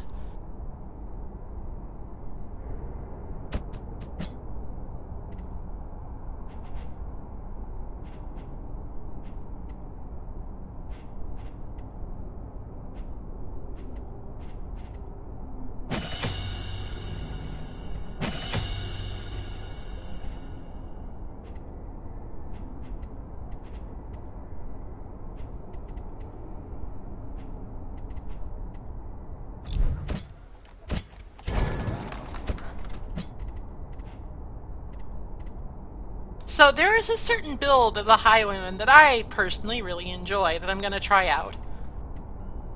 It involves Duelist Advance and Point Blank Shot.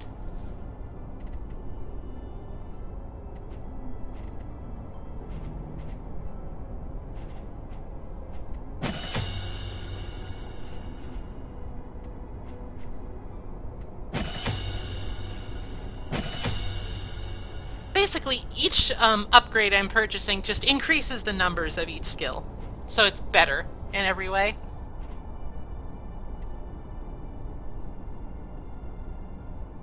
How far you can upgrade something is determined mostly by how much money you have and the resolve level of your hero, as well as the level of the guild. So this game is a lot about very incremental increases in progress.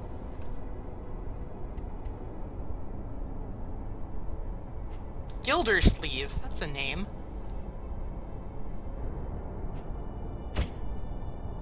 Alright, so I have no idea what to do with my fucking shield breaker.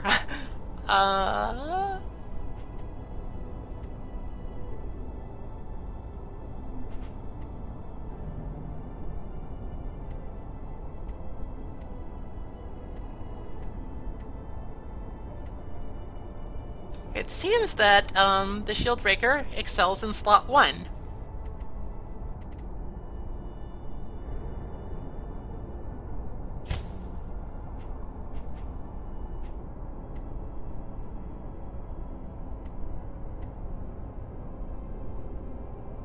And it seems like puncture is the thing that you're going to be using her for most often, so I better grab that.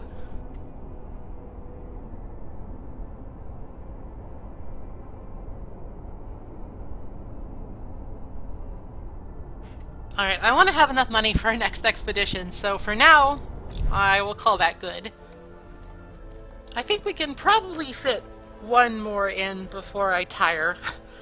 My stream endurance is not all that great yet, so I'm gonna try and not overdo it on my first time here.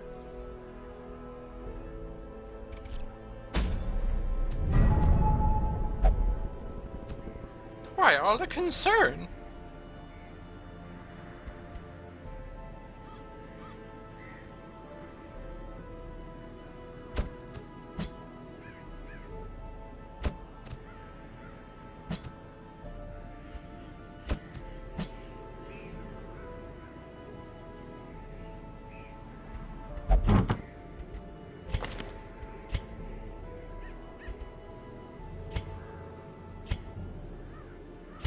One thing I'm not super great at is remembering to manage my trinkets. I will admit that much.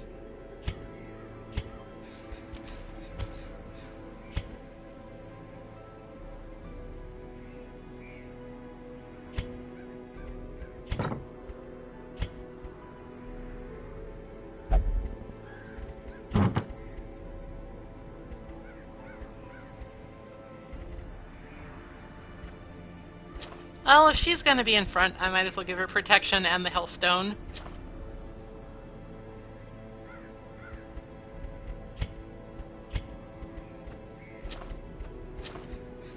The Plague Doctor will carry very many pretty flowers. This one's really good. Like, I'm just gonna knife the hell out of people.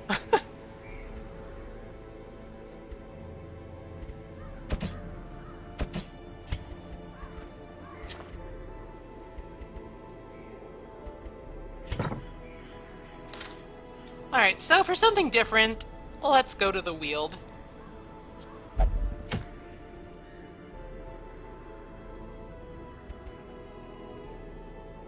Get some deeds.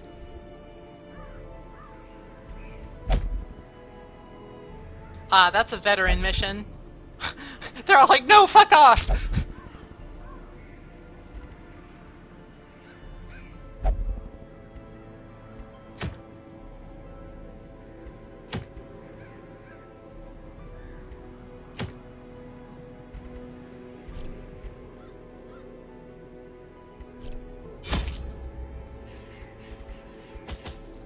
Alright, we actually have quite a bit of money to throw around at the moment, so let's go in well prepared.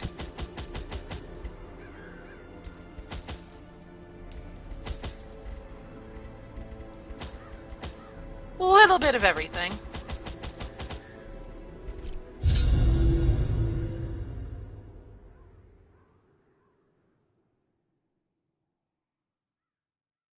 What's wrong with my computer and router?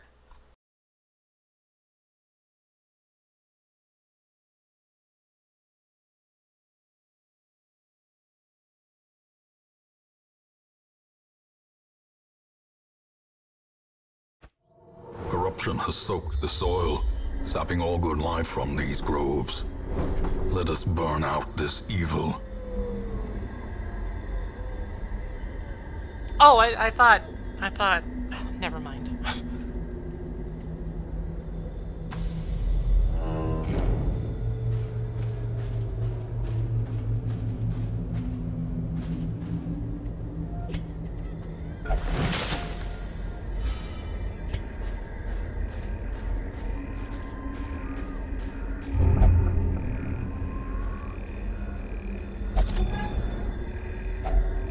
Alright, so, it seems that our shield breaker... A full pack often attracts unwanted attention. Shut the fuck up, Grandpa. I'm talking. So our shield bearer appears to have the Hylomania quirk, obsessed with material things. This is a less severe version of kleptomania, wherein the person with Hylomania will just interact with stuff, but if they get something good from it, they won't just steal it. It will go into your inventory.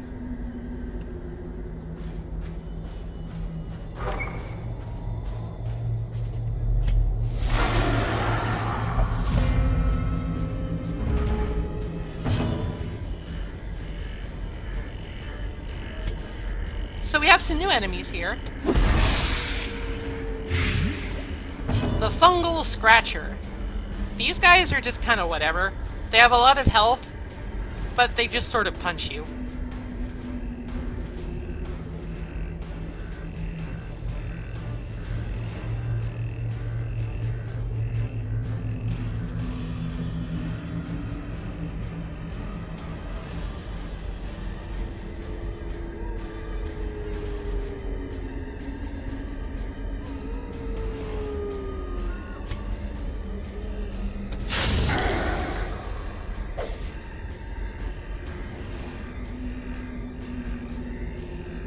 Oh, so here's a quick explanation of PROT, which stands for protection.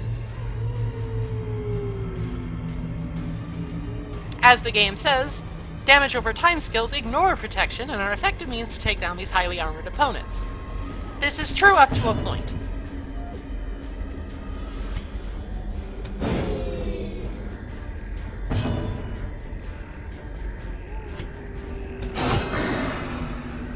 Oh,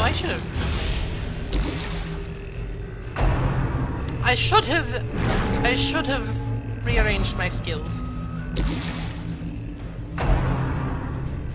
Do it. Do it. You idiots! You complete numbskulls!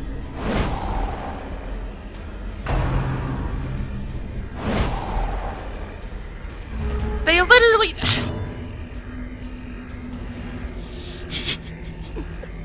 Oh my goodness. They shoved him back and then pulled him back. Literally nothing happened. He took like 2 damage, that's it.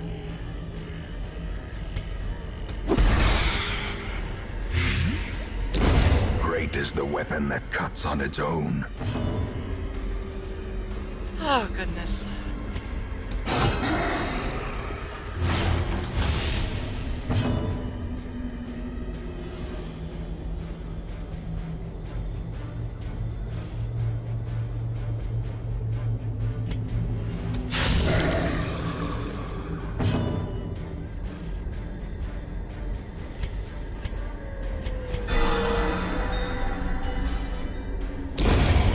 slow death. Unforeseen. Unforgiving.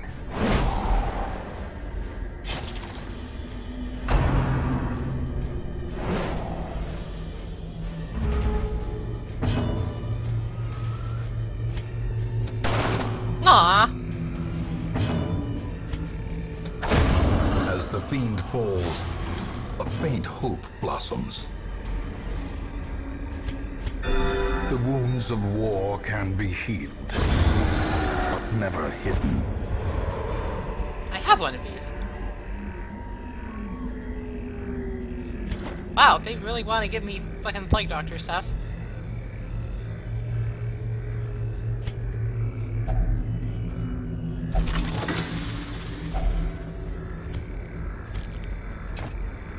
Alright, what to ditch?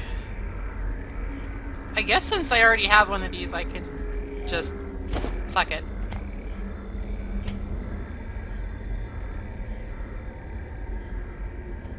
Alright, so we need to clear all room battles to complete the quest, so let's go down here.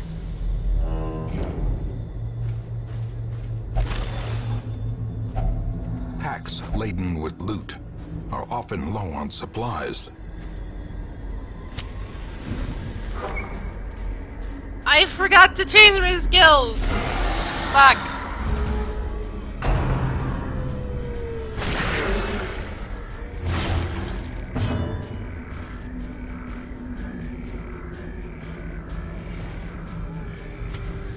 Alright, dogs are a problem. They're not as bad as Dark Souls dogs, but they're still pretty annoying because they're fast, they cause bleeding, occasionally disease. Canna. I know my hero was bleeding. It's just 1 damage per round though, so I'm not especially worried about it.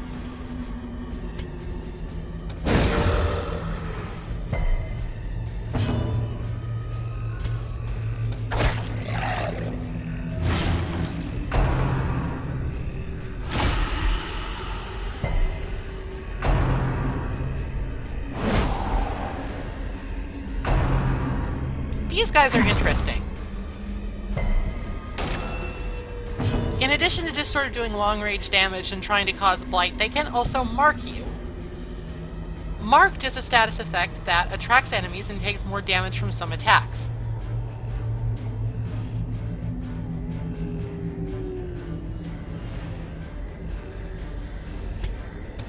Their formation is broken. Maintain the offensive.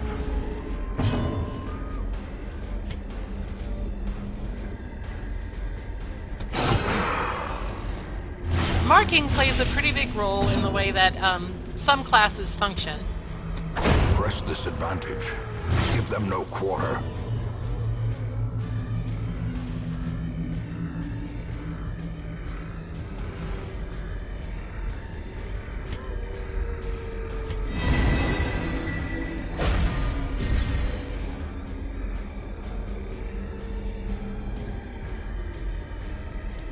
Since I'm still pretty new to this shield breaker, so I'm just sort of experimenting, but since she's marked, I figure that doing this whole damage block thing is probably a good idea.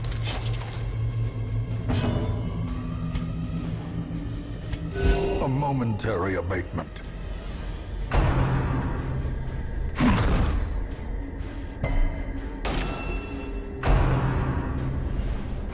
Exposed to a killing blow. Interesting.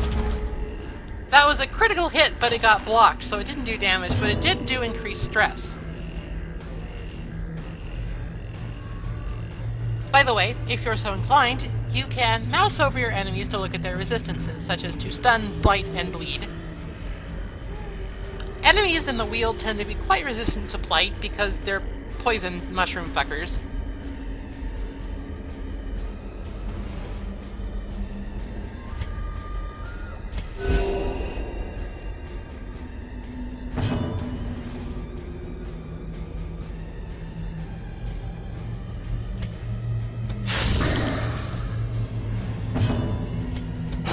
Conversely, however, they're fairly vulnerable to bleed.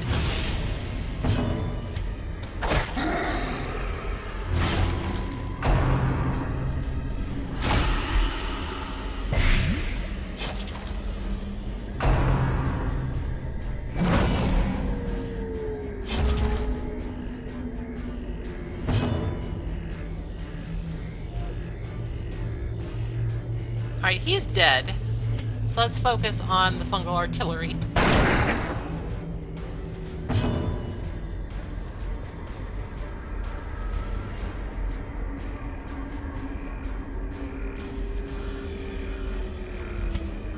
Unless I literally surges can't. as the enemy crumbles. You can use anti-venom to cure blight, but it's really not a big deal at this point in time.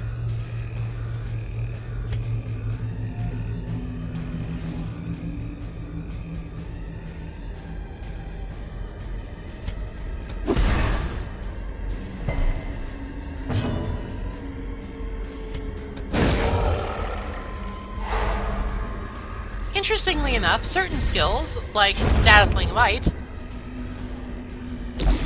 increase the light meter.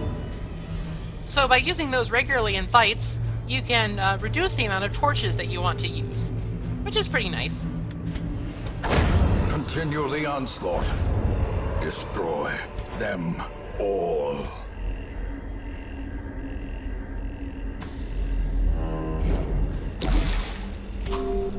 Oh right, skills! Skills! Alright, this is bad for this dungeon because everything resists blight.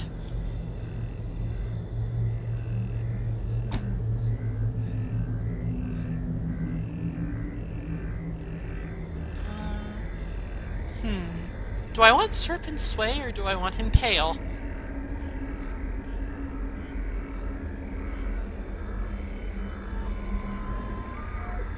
I've never seen an enemy use stealth in this game. Maybe that's entirely new for the Shield Breaker DLC.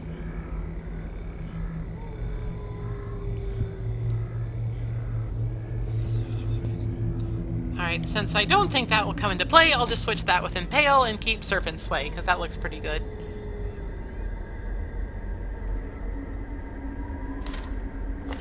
Alright. Dismas. Get rid of Grape Shot. Get rid of Tracking Shot, and replace with Duelist Advance and Point Blank Shot. I will show how those two interact. Tynal. Alright, we don't need Noxious Blast for this because of so much Plague Resist. Oh, I didn't buy any skills. Oops! Oops. I'm a fool. Same here. Okay. We're good to go. Good to go!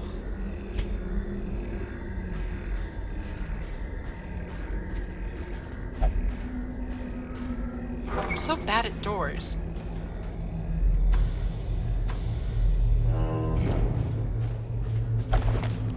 That has a map inside.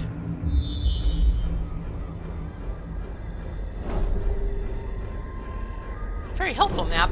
Scouting is, I think, well, maybe not underrated, but it's an important part of this game that is maybe not initially evident.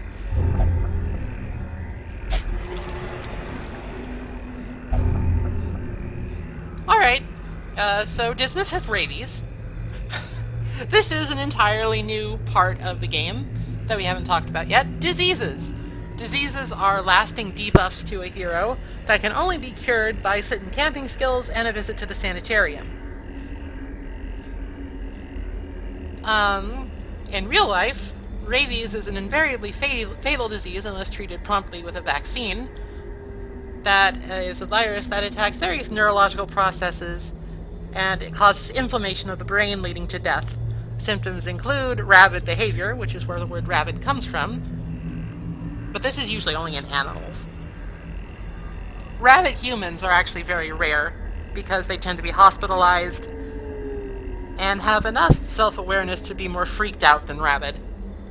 They also tend to be restrained and quite sore. There's a lot of nasty things that happen with rabies, like hydrophobia, an intense fear of water and drinking.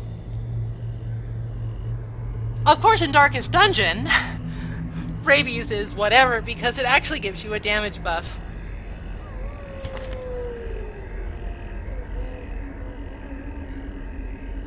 It's minus 10% accuracy, but plus 15% damage. So, it might actually be optimal to just leave Dismas as a rabid rabies man. because 15% damage is pretty significant. I think just on principle I will probably cure him, but, you know, it's sort of weird.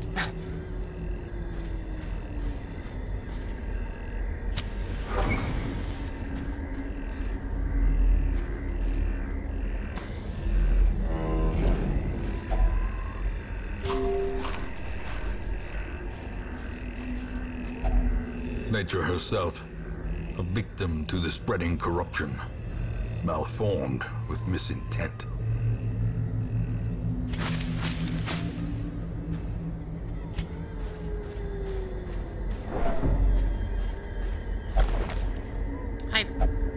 Yeah, fair. Honestly. We already scouted most everything. Ah, shit. Alright, I knew that was coming. Glorious is the trap maker's art, but his efficacy unwitnessed by his own eyes. I was foolish. I didn't do anything about it.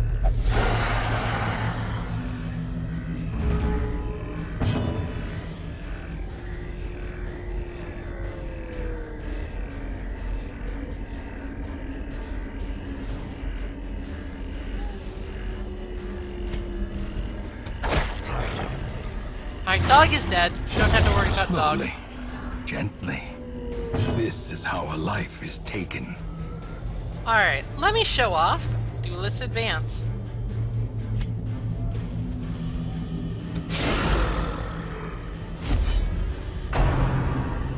Duelist Advance does fairly decent damage, advances you 1 space, and marks you with Riposte.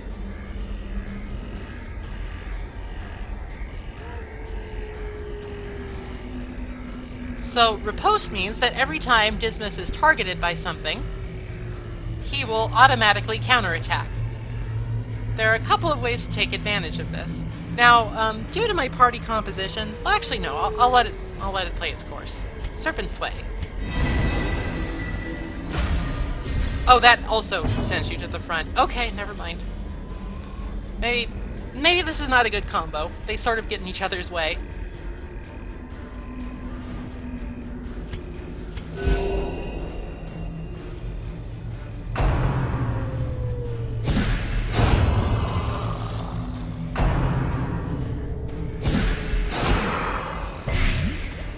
There's Riposte in action, dealing quite a bit of damage. I am pleased. A singular strike.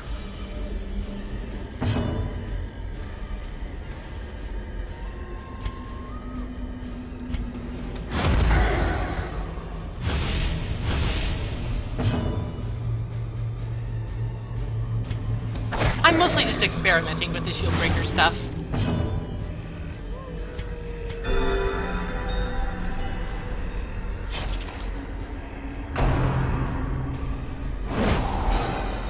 No, the rabies!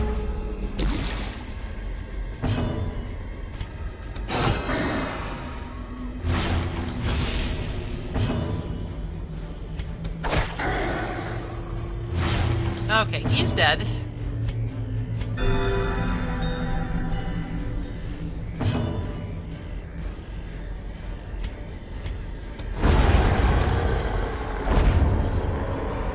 Oh, I see. Be wary. Triumphant pride precipitates a dizzying fall. What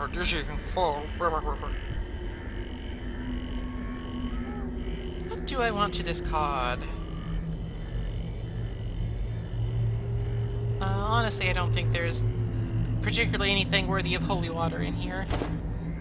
Grab that portrait.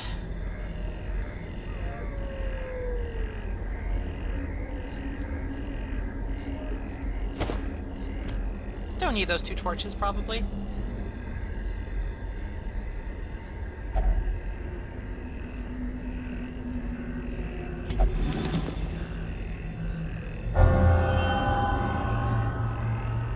This is our first example of actually getting a positive quirk from a curio. Torlaville has now Wield Adventurer, which means that she takes 20% less stress in the wield, which, makes Barristan's head completely positive.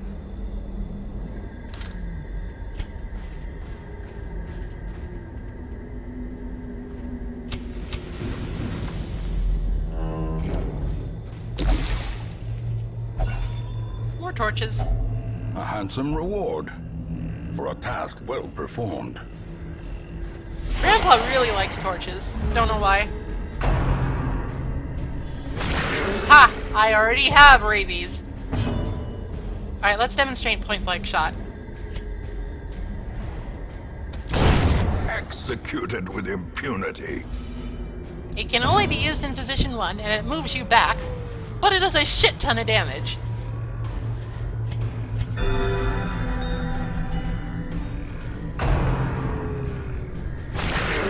As such, you can use it in conjunction with Duelist Advance to keep sort of switching between positions 1 and 2, and being this riposting point-blank execution monster. It's a pretty cool build. Opinion me.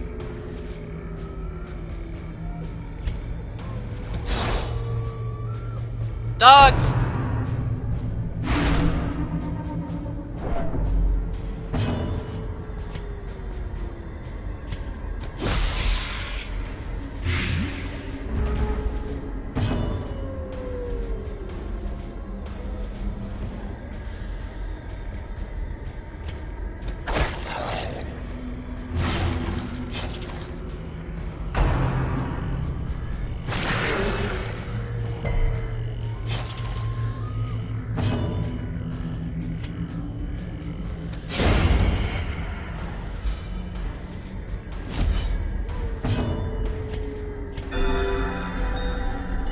Business is taking a bit of a beating here, but it's fine.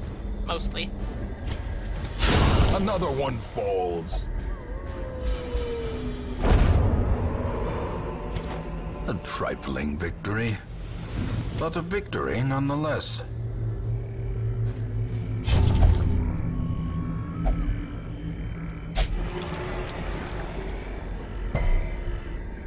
Dismas, come on. You already have rabies. Be content with the afflictions that you have.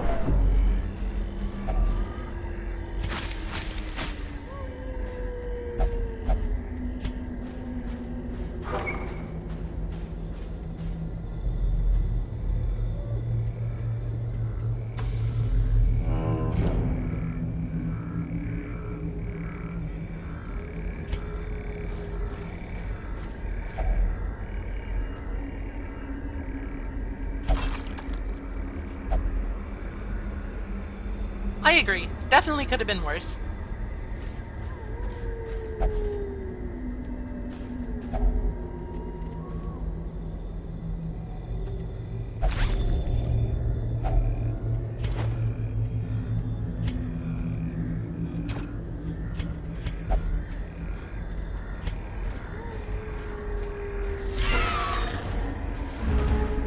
Bugs!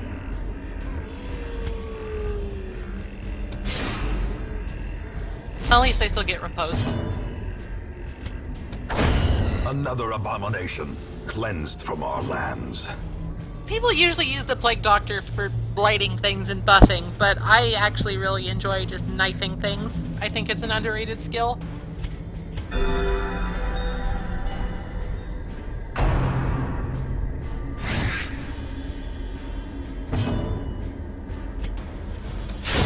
Back to the pit. Begone, fiend! Oh, I really would like those deeds. What to toss?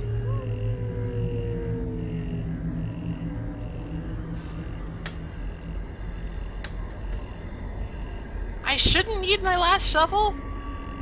Like, we've scouted everything and there's no more... Well, I might...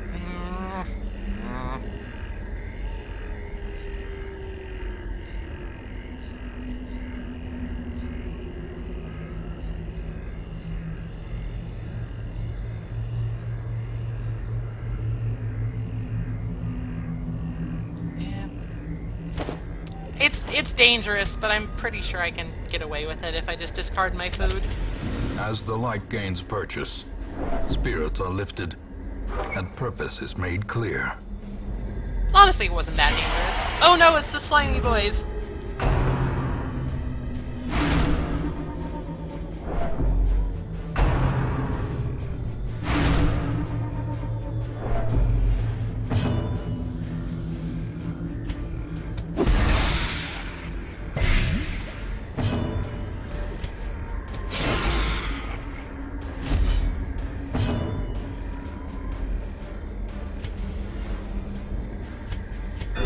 The ectoplasm have a unique gimmick that might come into play or might not. I'm not sure yet.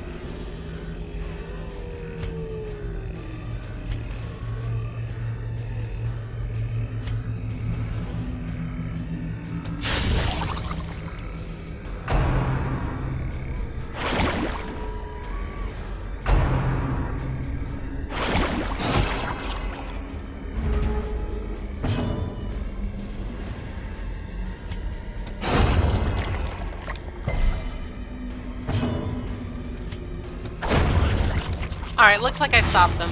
Depending on how long you leave them alive, they can combine into one super slime boy, and it's not a good time. They have a lot of health and they take forever to kill.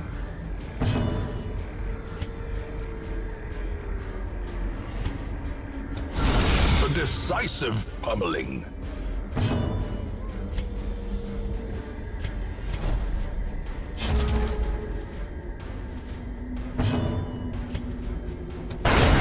Decimated. Remind yourself that overconfidence is a slow and insidious killer. Alright, and that's the wheel done. Let's return to the hamlet. That is probably the smoothest of all of our dungeon runs today. Pestilence will yet be driven from our woods.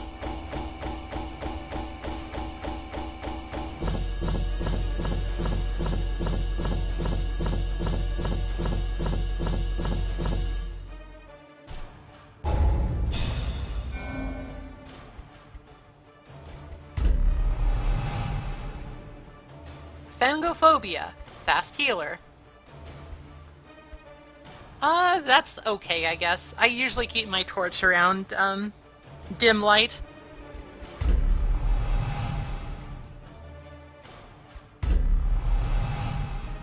No stress penalty when walking backwards. There's the crushing guilt of deeds real and imagined.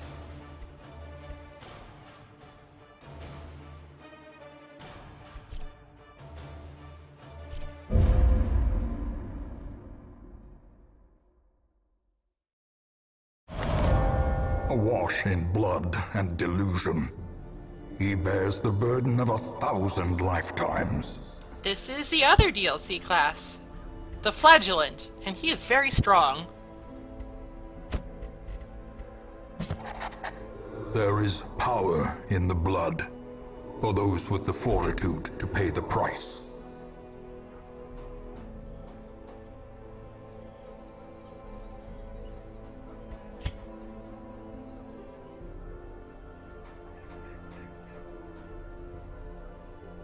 Carnival, please!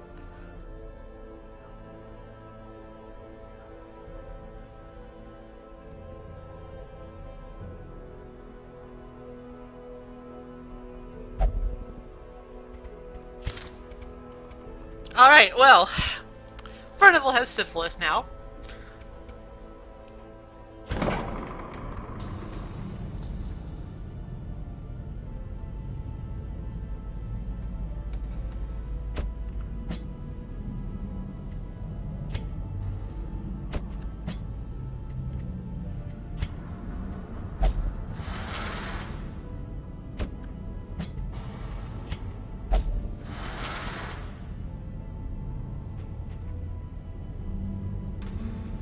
Wonderful. Alright, so those two are out of action for a little bit.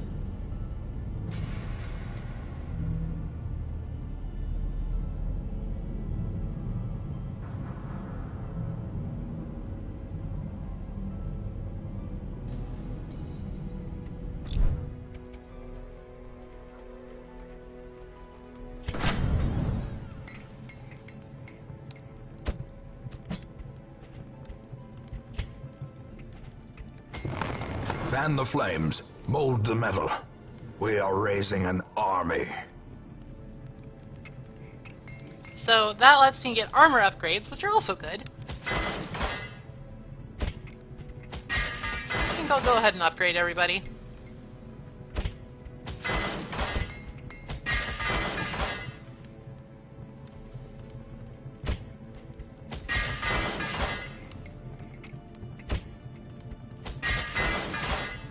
Alright, there goes most of our money, but I do have a trinket or two to sell, I think. Eldritch killing incense. That's pretty good, but we don't have an occultist yet. I don't really like the stun charm. That can go.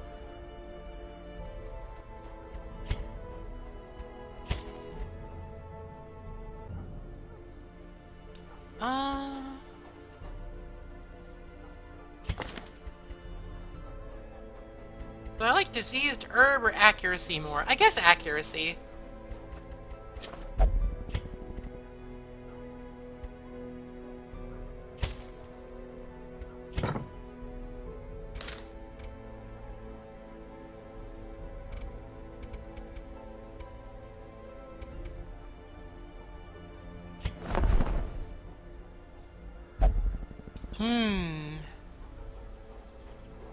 These are all really good. But I only have room for 2. Hero barracks? No, not nearly enough.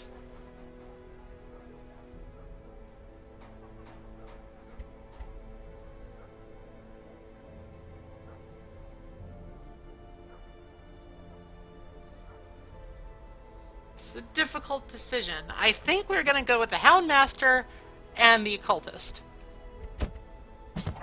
A lawman and his faithful beast. A bond forged by battle and bloodshed. Jesters are really good. And they have one of the most reliable stress removal skills in the game. It's just that I think that these two are better for now. To fight the abyss, one must know it.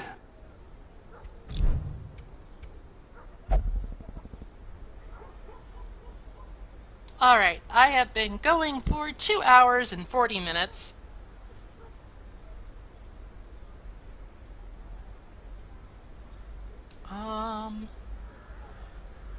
I guess I'll just ask the stream. Do you guys want me to do one more? I can probably do one more. If it's a short one.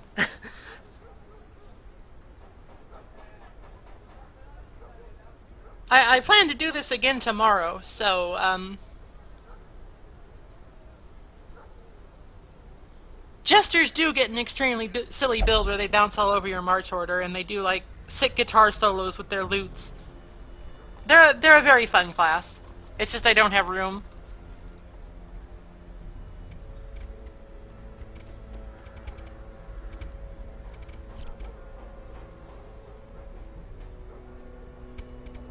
Alright, I think I'll push myself a little bit and do one more short one.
Sorry, I'm having trouble with trinket distribution. I'm trying to remember who has what.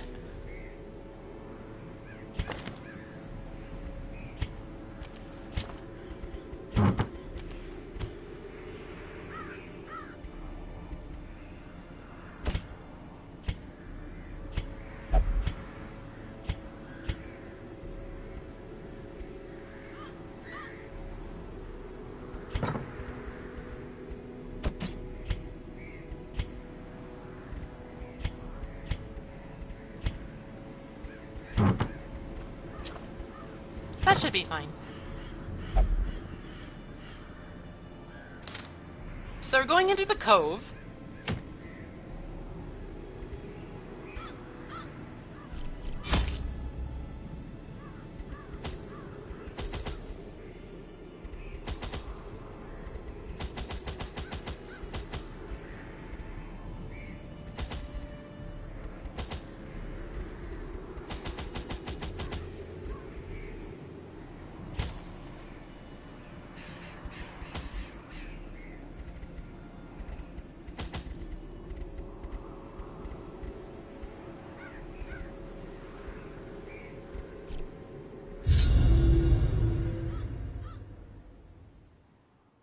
And the cove is a place full of fish people, and their scaled skin affords them increased resistance to bleeding attacks.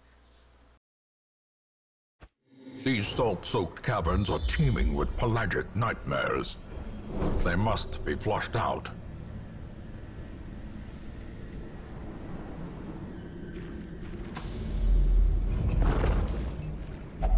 Another mariner, another misfortune.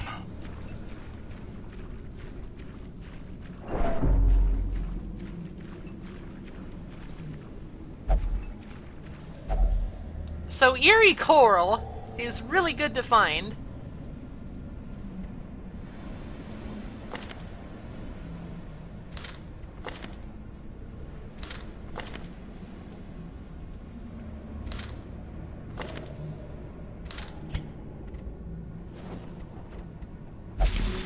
Because if you use medicinal herbs on it, you are guaranteed to get a negative quirk removal.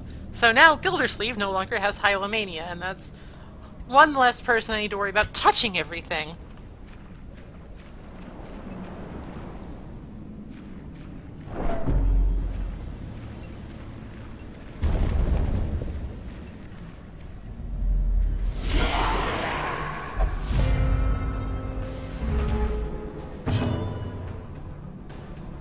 Alright, so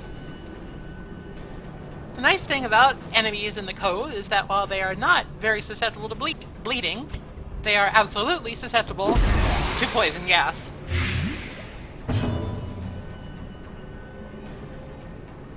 So let's talk a little bit about the Abomination.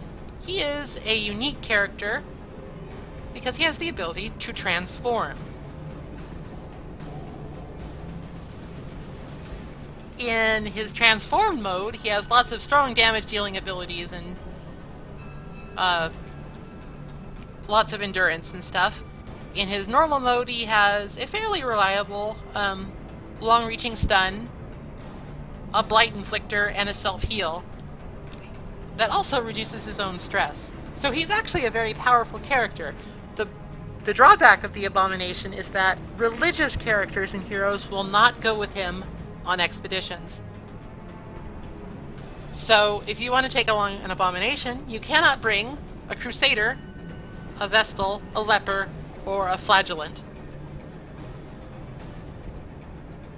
You need to take along secular heroes like our good friend, the Plague Doctor, the Shield Breaker, and the Occultist.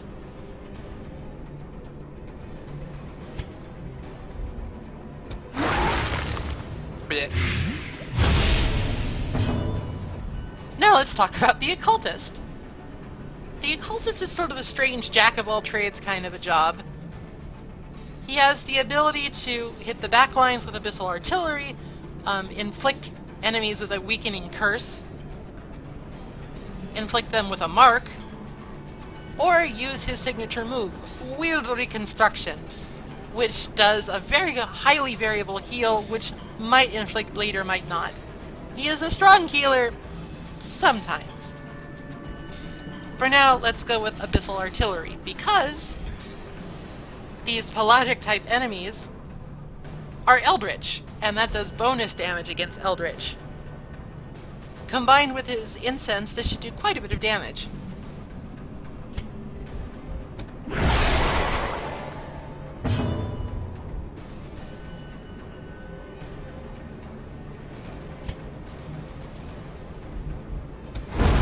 As the fiend falls, a faint hope blossoms.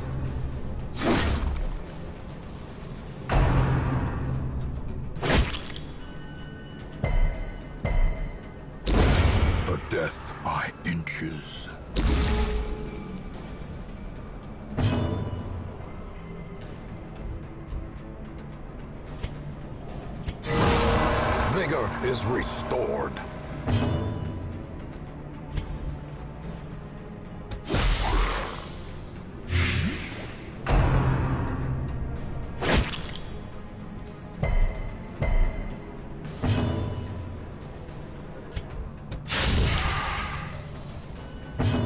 So let's try out weird reconstruction and see how it goes. That is much more than a Vestal of similar level and experience could do. This is how a life is taken. However, sometimes it completely whiffs and inflicts the bleed, so high risk, high reward. Their formation is broken. Maintain the offensive.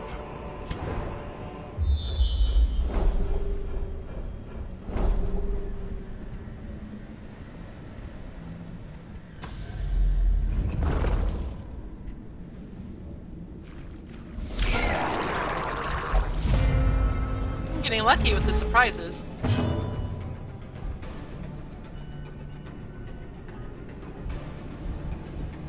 The Sea Maggot is notable for his high protection but low HP. The Shield Breaker should actually make short work of him. Begone, fiend!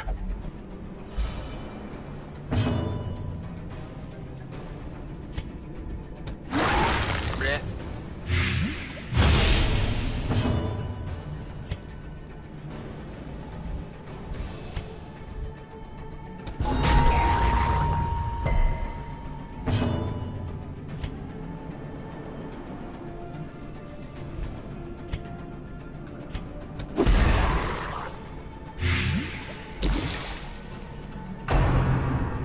So, the Pelagic Shaman has the ability to heal his allies, buff his allies, and inflict stress upon you. Therefore, he is a priority target. The Pelagic Groper is just kind of an asshole who does high A damage. slow death. Unforeseen. Unforgiving.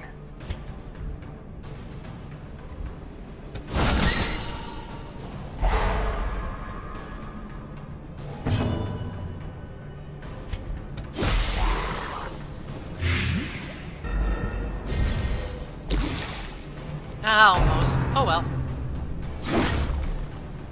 Even with Sorlevil's high protection from Barristan's head, she's still taking quite a beating. Executed with impunity.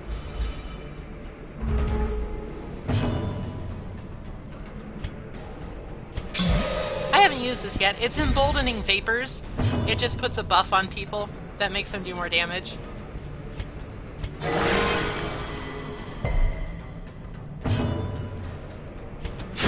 Continue the onslaught. Destroy them all.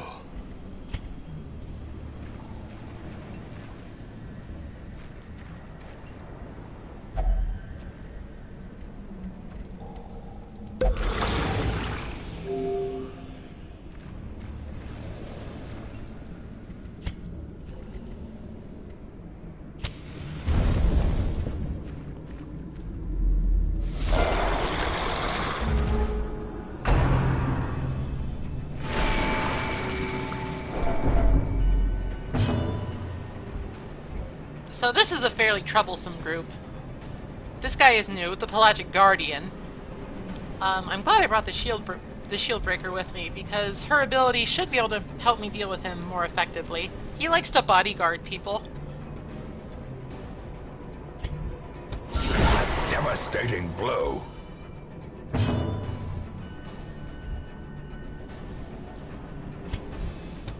Confidence surges as the enemy crumbles. Haven't yet, so let's go ahead and transform.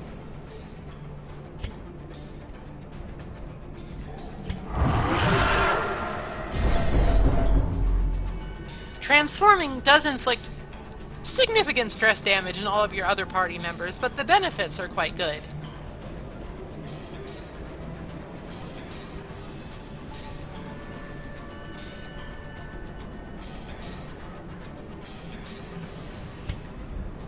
Press this advantage. Give them no quarter. The Abomination does quite a bit of damage, and also has some AoE options. He's also just kind of a tank. A powerful blow. Those 1 damage crits, though.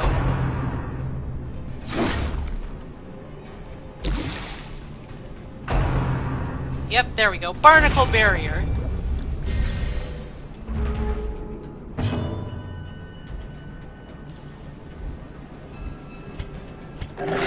And there's an example of weird healing whiffing tremendously.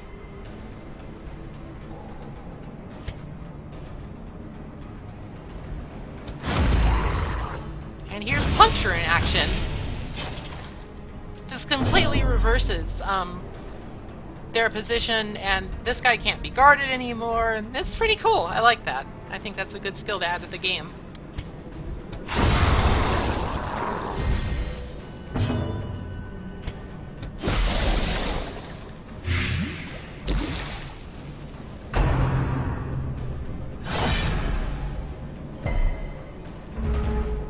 Fortunately, the Guardians don't do very much damage on their own.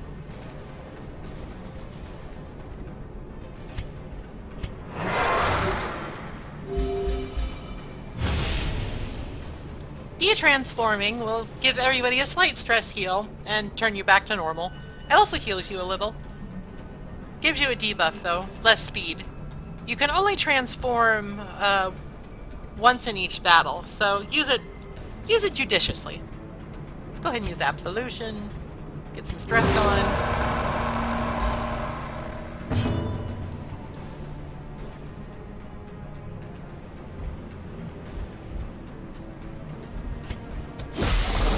Stack that Blight because I like big numbers.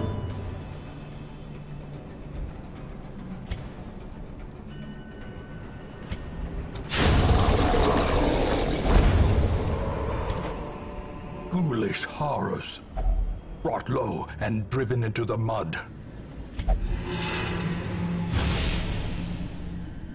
Aw, jeez.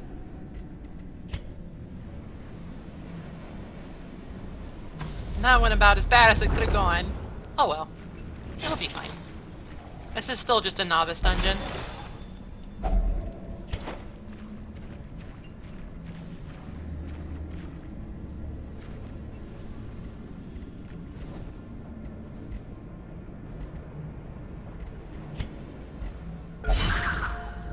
None of our characters really excel at disarming traps, but the Shield Breaker and the Plague Doctor are okay at it.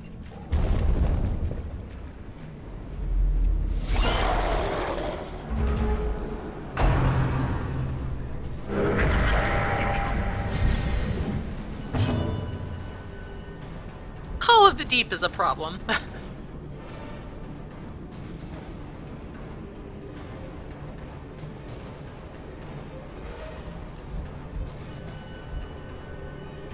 I think a preemptive puncture will keep this guy from getting bodyguarded by the Guardian.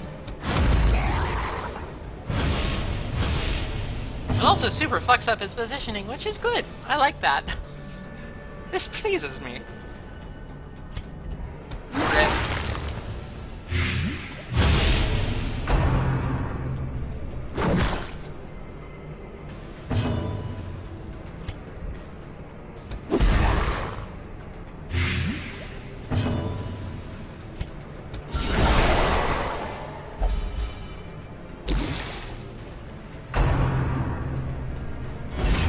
That is a curious option, I guess. Oh no, the snail crit! Blurred vision. The end approaches.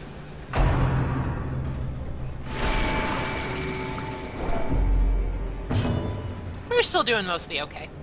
IMO.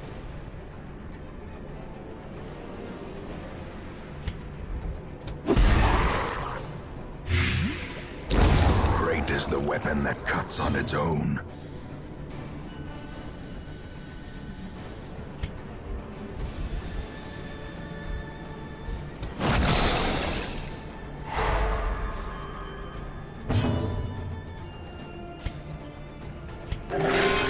Meh. Could have been worse. course.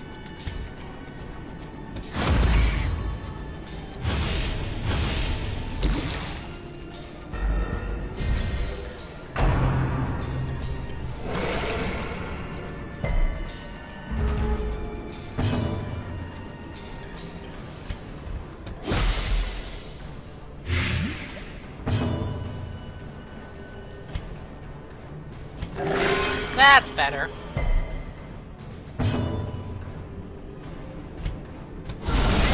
The ground quakes.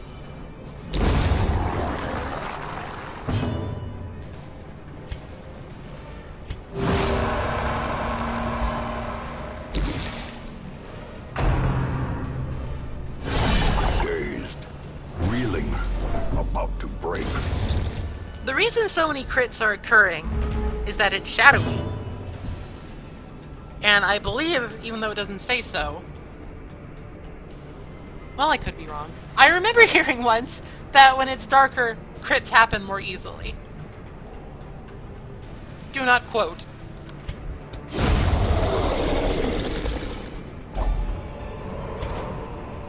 Seize this momentum. Push on to the task's end.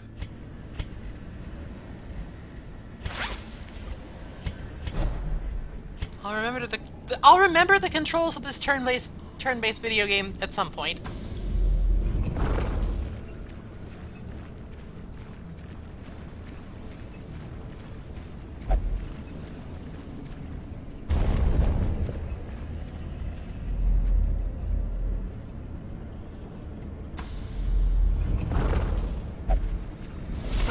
The sparkling eyes of youth, twisted and made merciless. Oh, this guy is a unique mini-boss. He is the Collector. He will occasionally appear in the dungeon if you have a lot of shit in your backpack. He's not hugely difficult. Like, he's not trivial, but he's not that bad.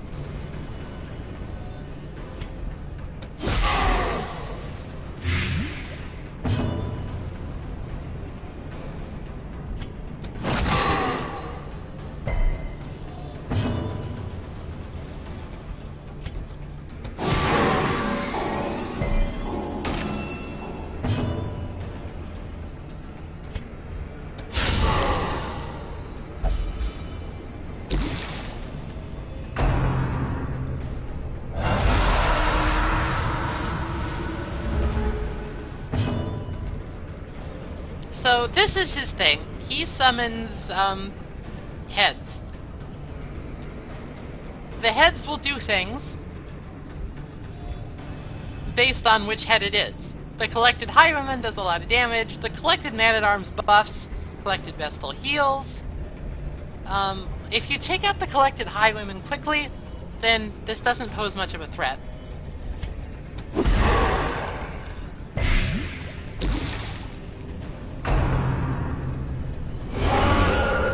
Waits for the slightest lapse in concentration. That is unfortunate.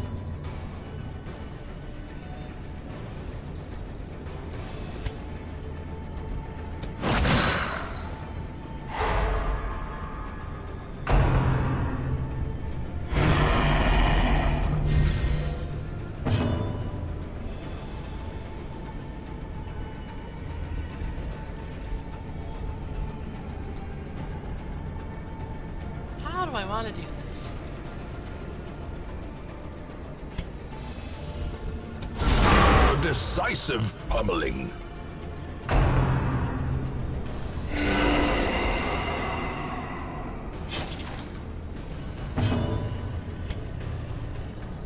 Physician, heal thyself.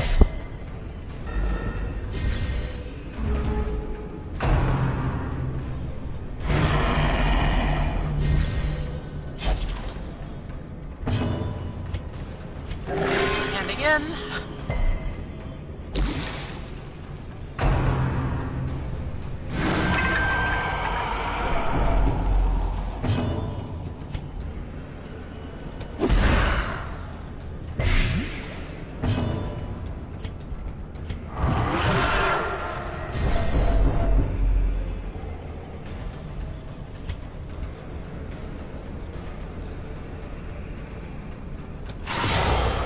no reason to attack the head at the moment because he's being protected. But I can bypass that, so alright.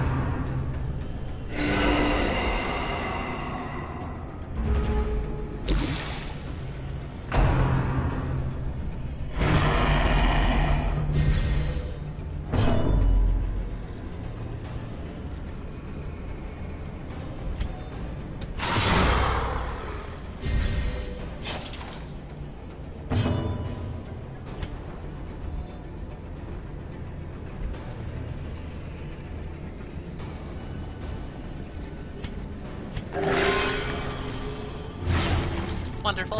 I think at this point I just keep healing.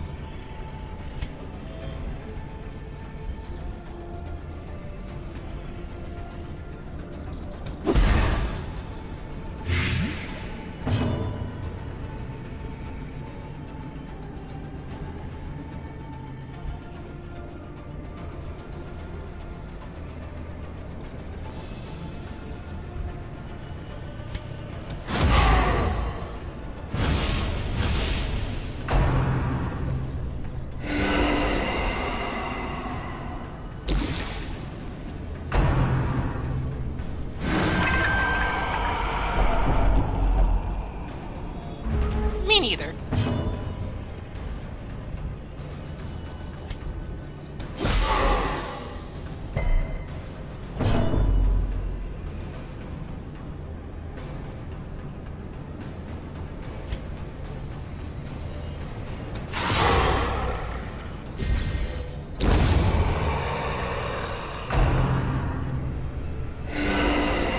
The idea here is that I want to keep the vessel at least a little bit damaged.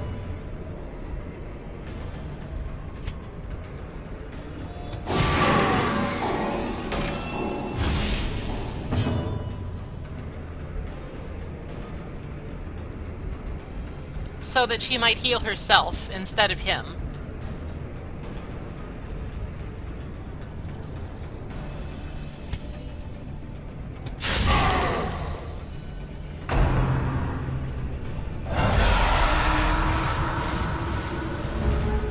That's the problem.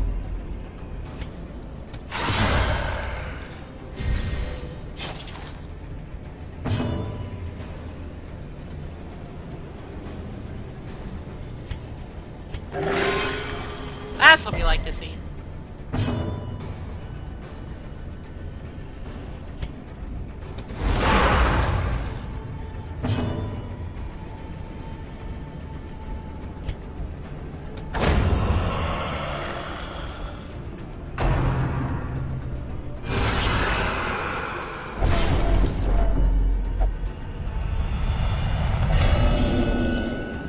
My goat demon is Fear fearful. and frailty finally claim their due.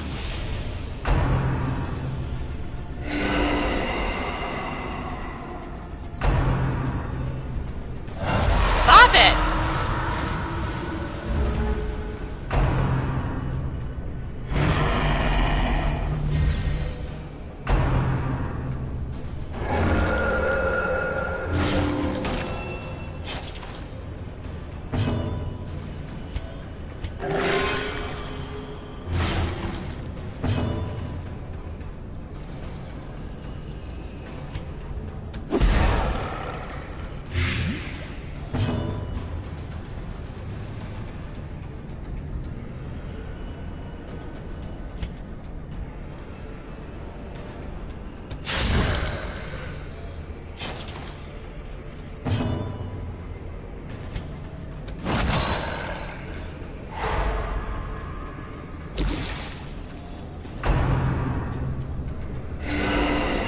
That was just a little stupid.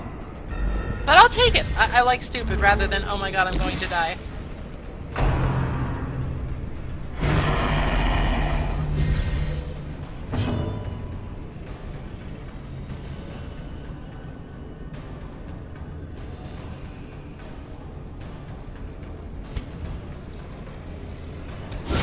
A singular strike.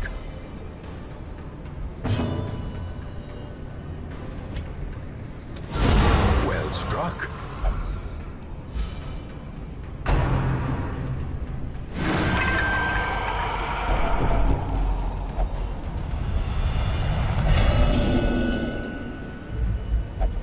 Those who covet injury find it in no short supply. So, that's a new affliction. Masochistic.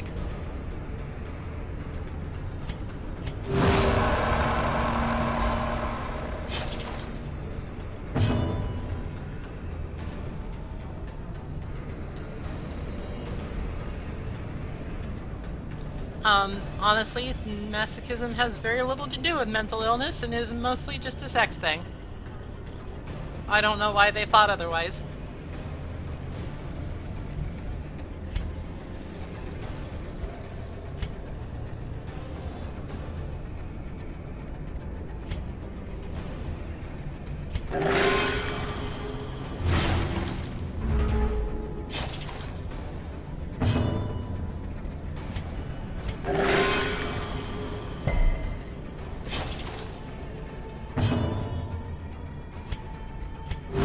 Momentary abatement.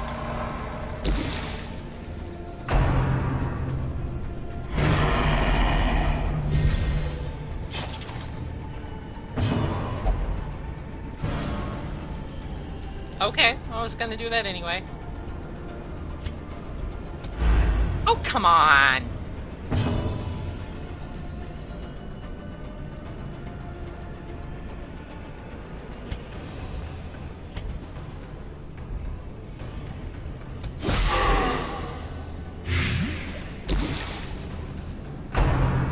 I hate this move. Mortality clarified in a single strike.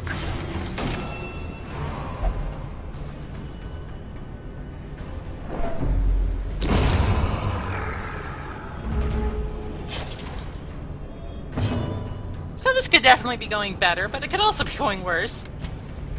Oh yeah, the corrector's not that hard. What you talking about?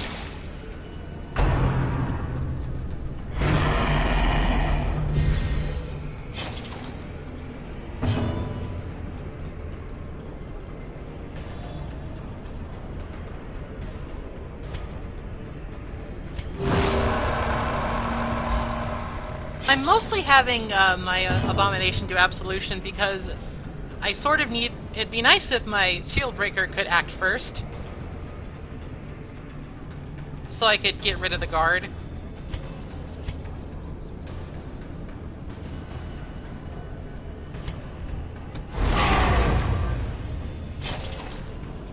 Thought that would work.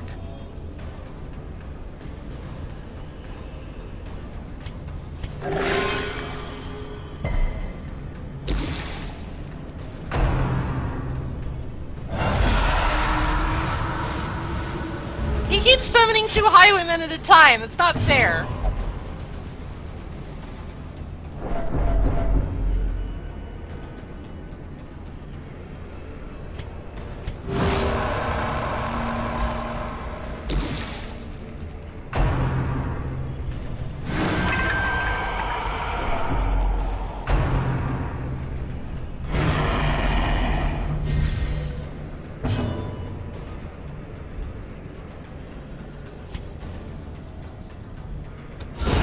Masterfully executed.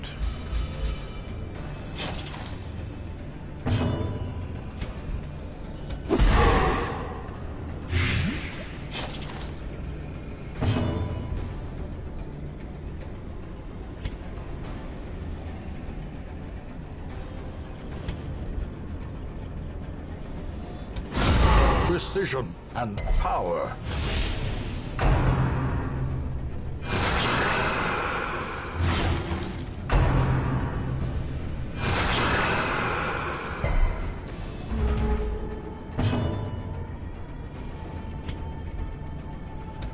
Impressive.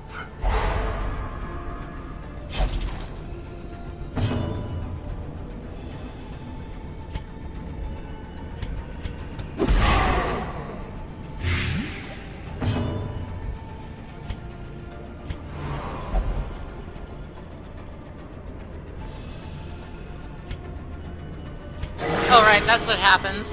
Sometimes if you become masochistic, you refuse heals.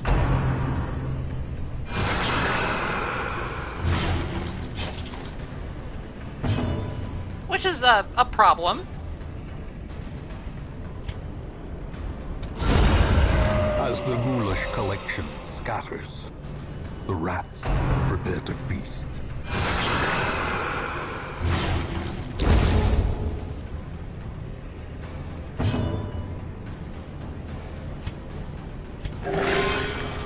I just need to kill the highwaymen now, and this endless battle will finally be done. I'll just do one more. It'll be quick. It's fine.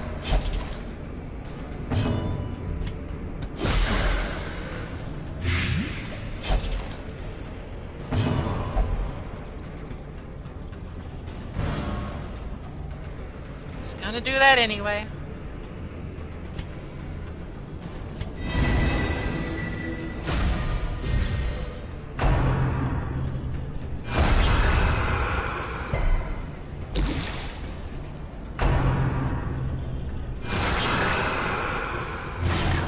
Injury and despondence set the stage for heroism or cowardice.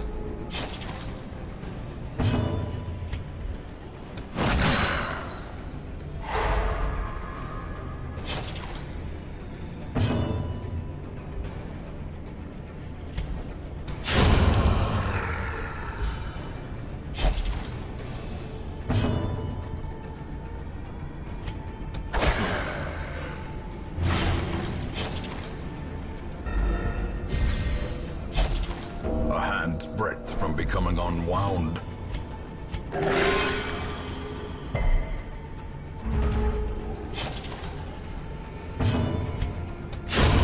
Okay. A trifling victory, but a victory nonetheless.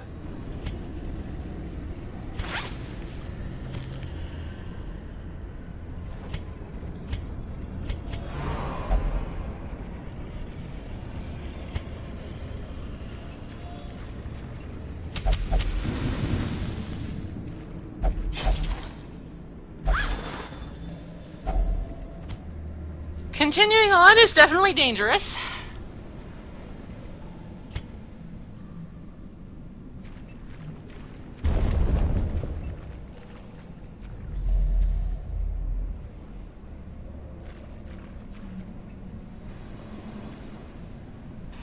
Do I just cut and run? I mean, I got some loot. Like, I wouldn't be going home empty-handed. Everybody's stressed the hell out anyway.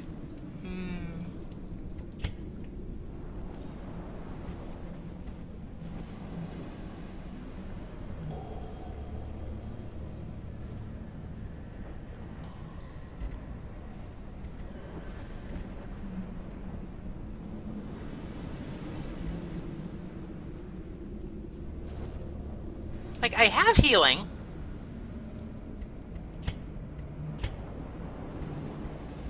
It's time to be brave.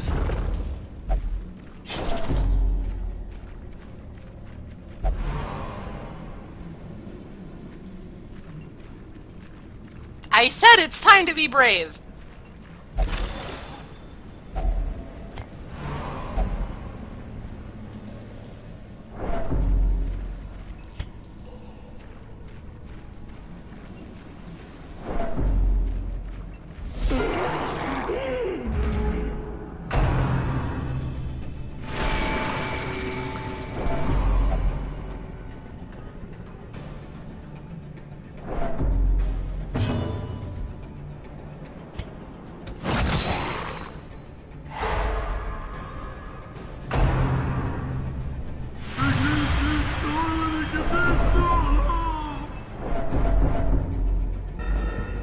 Stress is a myth.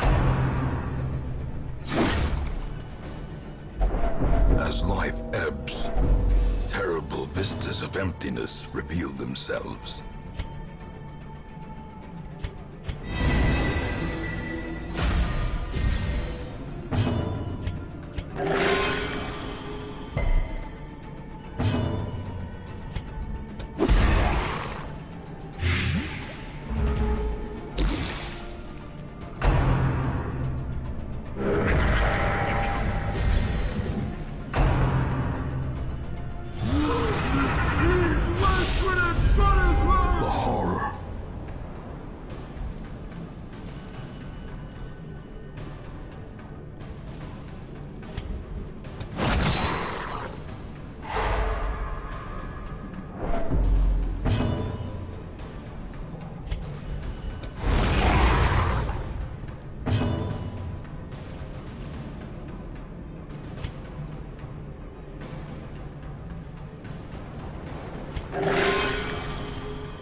the true test.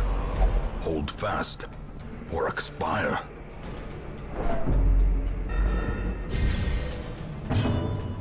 It's fine. Don't worry about it.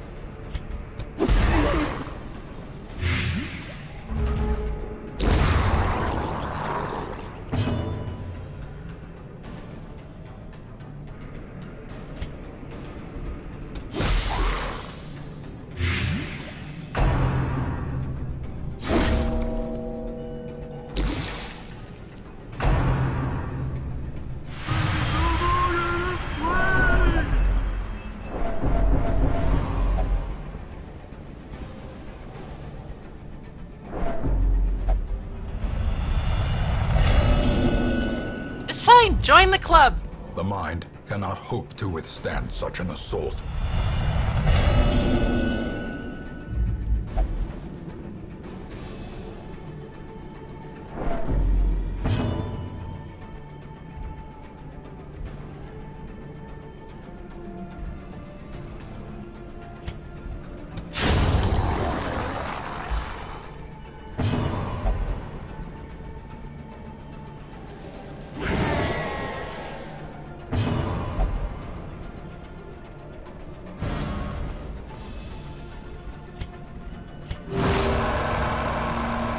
Things have gone a little bad.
Remind yourself that overconfidence is a slow and insidious killer.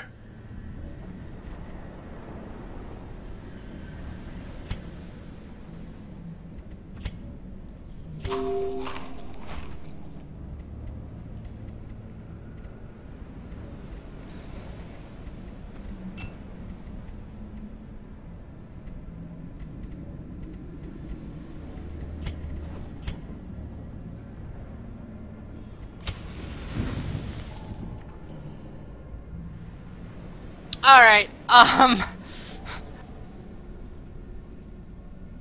think my shield breaker is about to have a heart attack, so let's go ahead and abandon.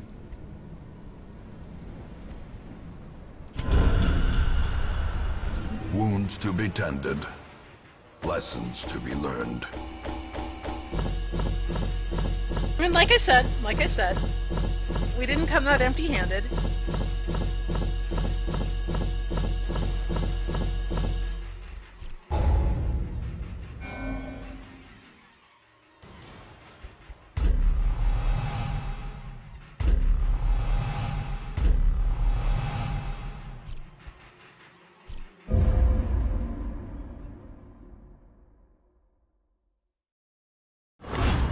A fresh irritant to some.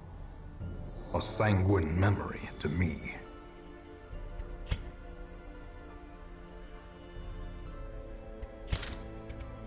Okay, so I think that's enough for today. Before we go, let's make sure people don't keel over and die.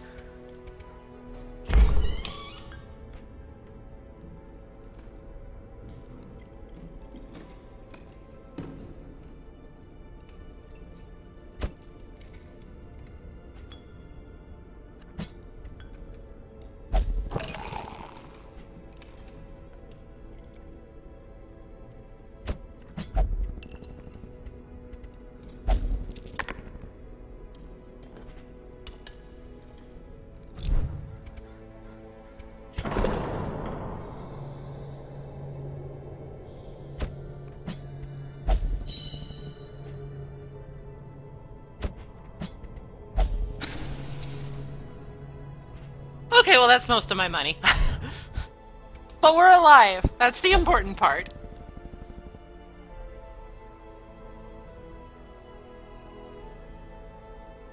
Oh boy, that was marginally disastrous. It was sort of unfortunate that the Collector happened upon a party of mostly novices.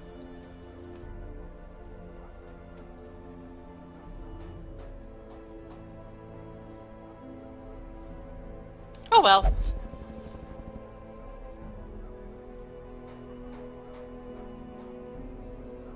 Alright, thanks for stopping by, everybody. I hope you had fun. I'm gonna do this again at the same time tomorrow and see what more progress we can make.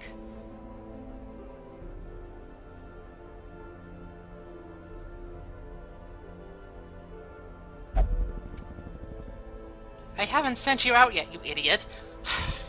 These people, I swear. Okay, talk to you later.